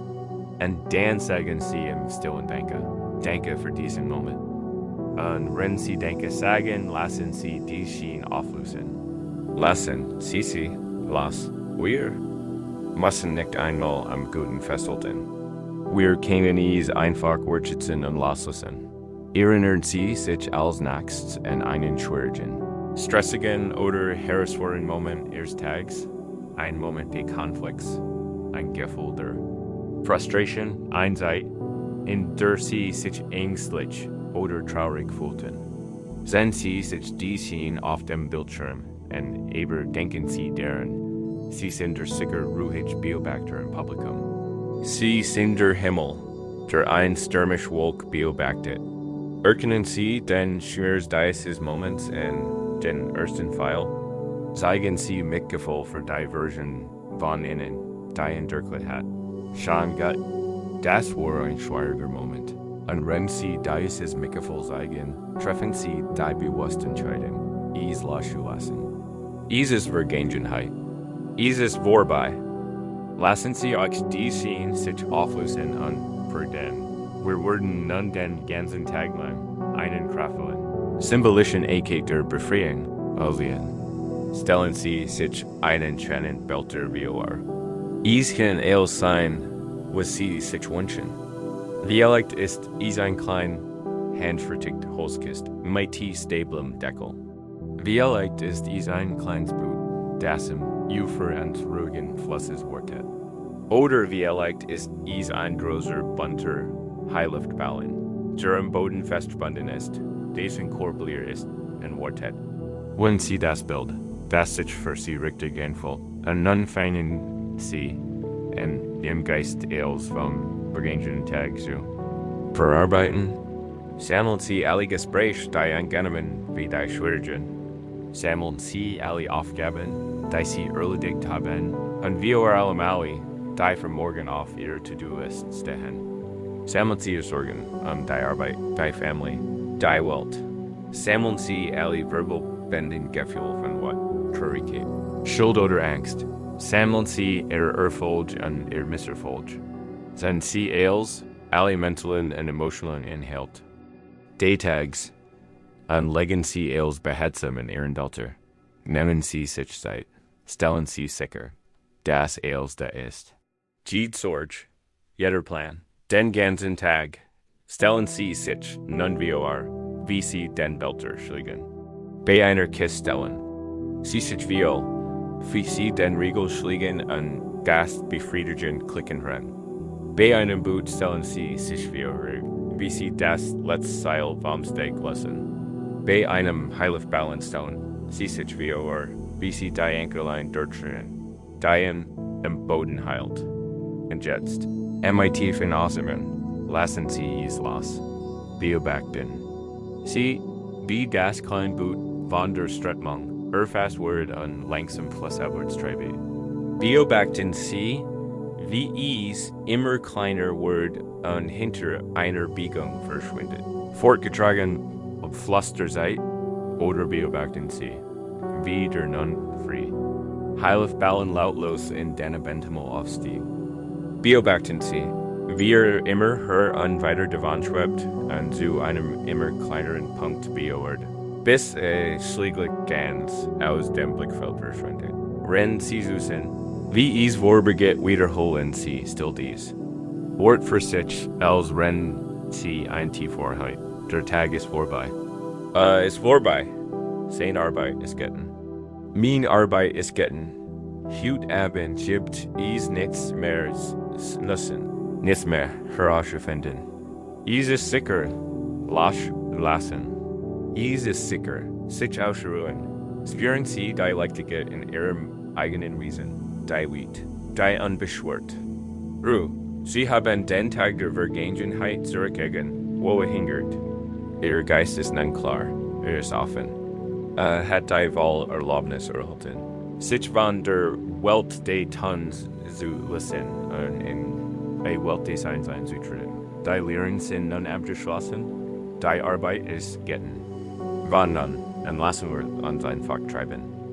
Wir beginnen unseren letzten, sanften Abstieg in die tief, heilend und erholsam Stilldeschleis. Lass mich stimmen zu einer sanften, fernen Melodie werden. Renn du auf den ruhigen Wassern deines eigenen friedlichen Geistes treibst. Die Arbeit ist nun abgeschlossen. Sie haben Ihren inneren Garten mit großer Sorgfalt gepflegt.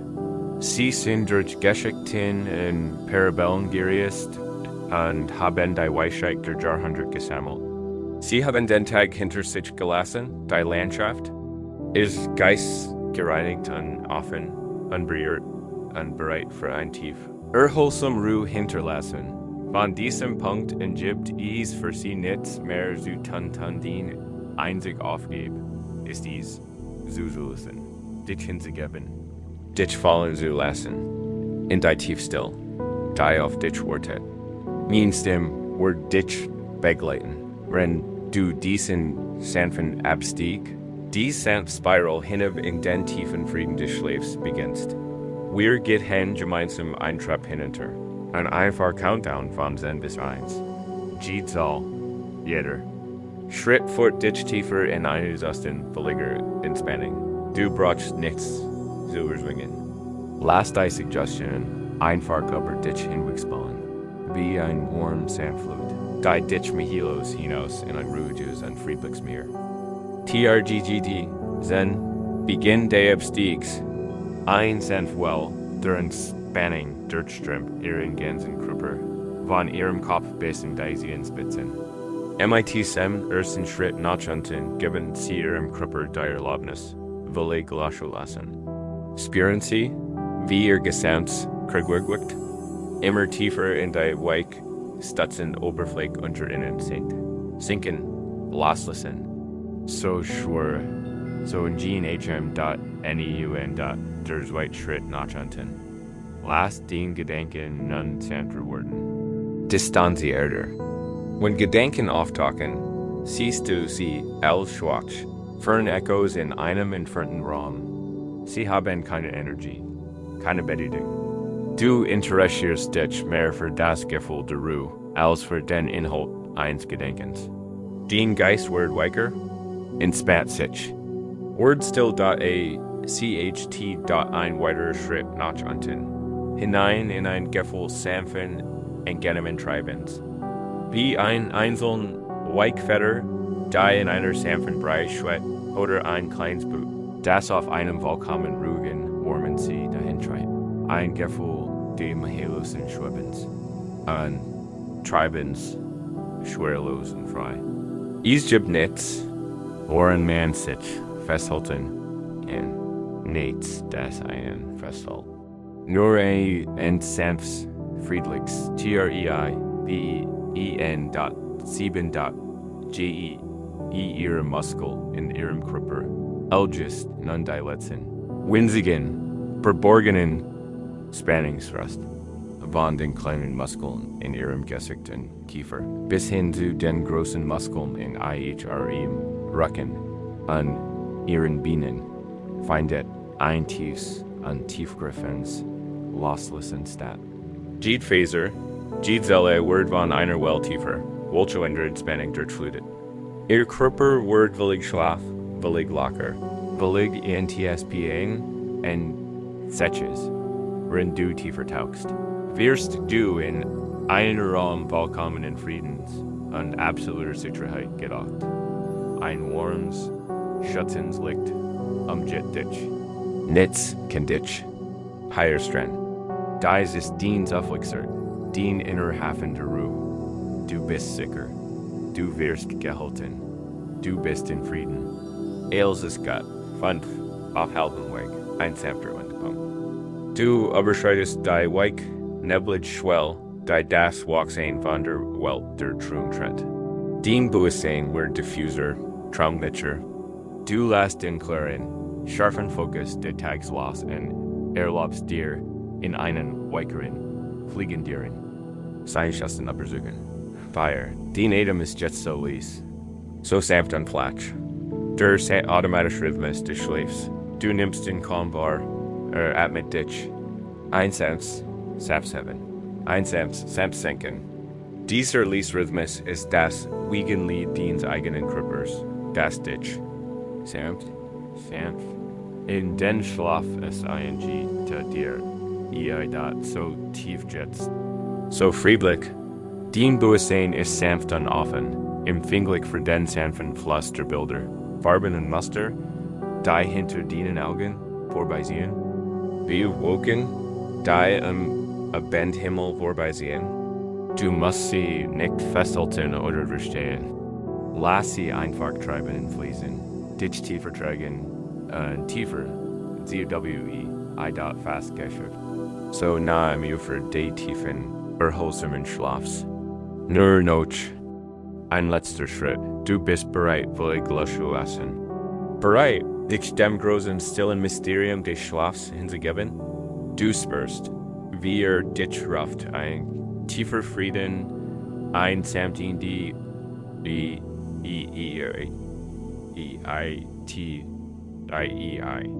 denn bist da, du bist angekommen. Willkommen loslassen. In die still versinken, in die Ruhe treiben. In tiefen, friedlichen, erholsamen Schlaf versinken. Treiben, schweben, versinken, tiefer Schlaf. Die Stimme der Erzählers Wort fast zu einem Flüstern und Wort Thiel der angebenden Gurgisch-Kulis.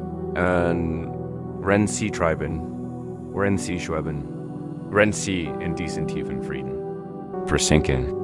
Finden sie sich vielleicht selbst beim Gehen wieder. Vielleicht finden sie sich auf einem weichen Pfad wieder. In einem wunderschönen, schlafenden Wald. Der Weg unter ihren Füßen bestet nicht aus Erde oder Stein, sondern aus dickem grünem Moos so weich, dass es sich anfühlt, als würde man auf Sand laufen. Es dient tief jeden Schritt und macht ihr. Beruhigen williger Geschloss. Die Luft in diesem Wald ist kalt und zu. Man riecht den Duft jüllter Kiefern, feuchter, reicher Erde und den Sorten Suenduft nach blühender Blumen. Die man nicht sehen. Es ist der Dufttiefen FIEDENSWE in du nach oben schaust. Siehst du ein Blätterdach aus alten, weißen Blumen, deren Blätter ein wunderschönes Spitzenmuster wie einem tiefblauen Himmel bilden. Der von tausend sanft schimmernden Sternen brüstest. Der Wald ist still und heiliger still denn Adam und Diese ist ein Ort absoluter Sicherheit. Diese ist der Wald des eigenen, friedlichen Geists. Beim Gehen hört man nur das Lies. Rascheln einer sanften Preis in den Blittern aber ein Lieses.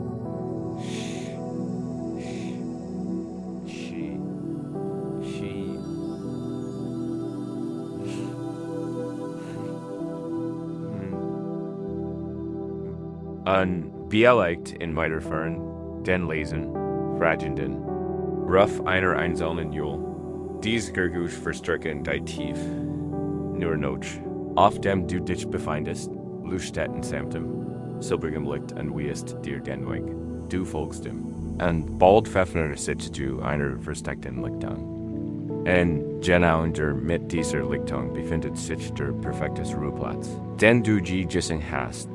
Es ist ein großes Rundsbett aus demselben dicken samtigen Moos, einem leuchtenden, lebendigen Run. Es scheint, als wäre es nur für dich Gewixen, perfekt jeffernd, deinen Kripper zu betten.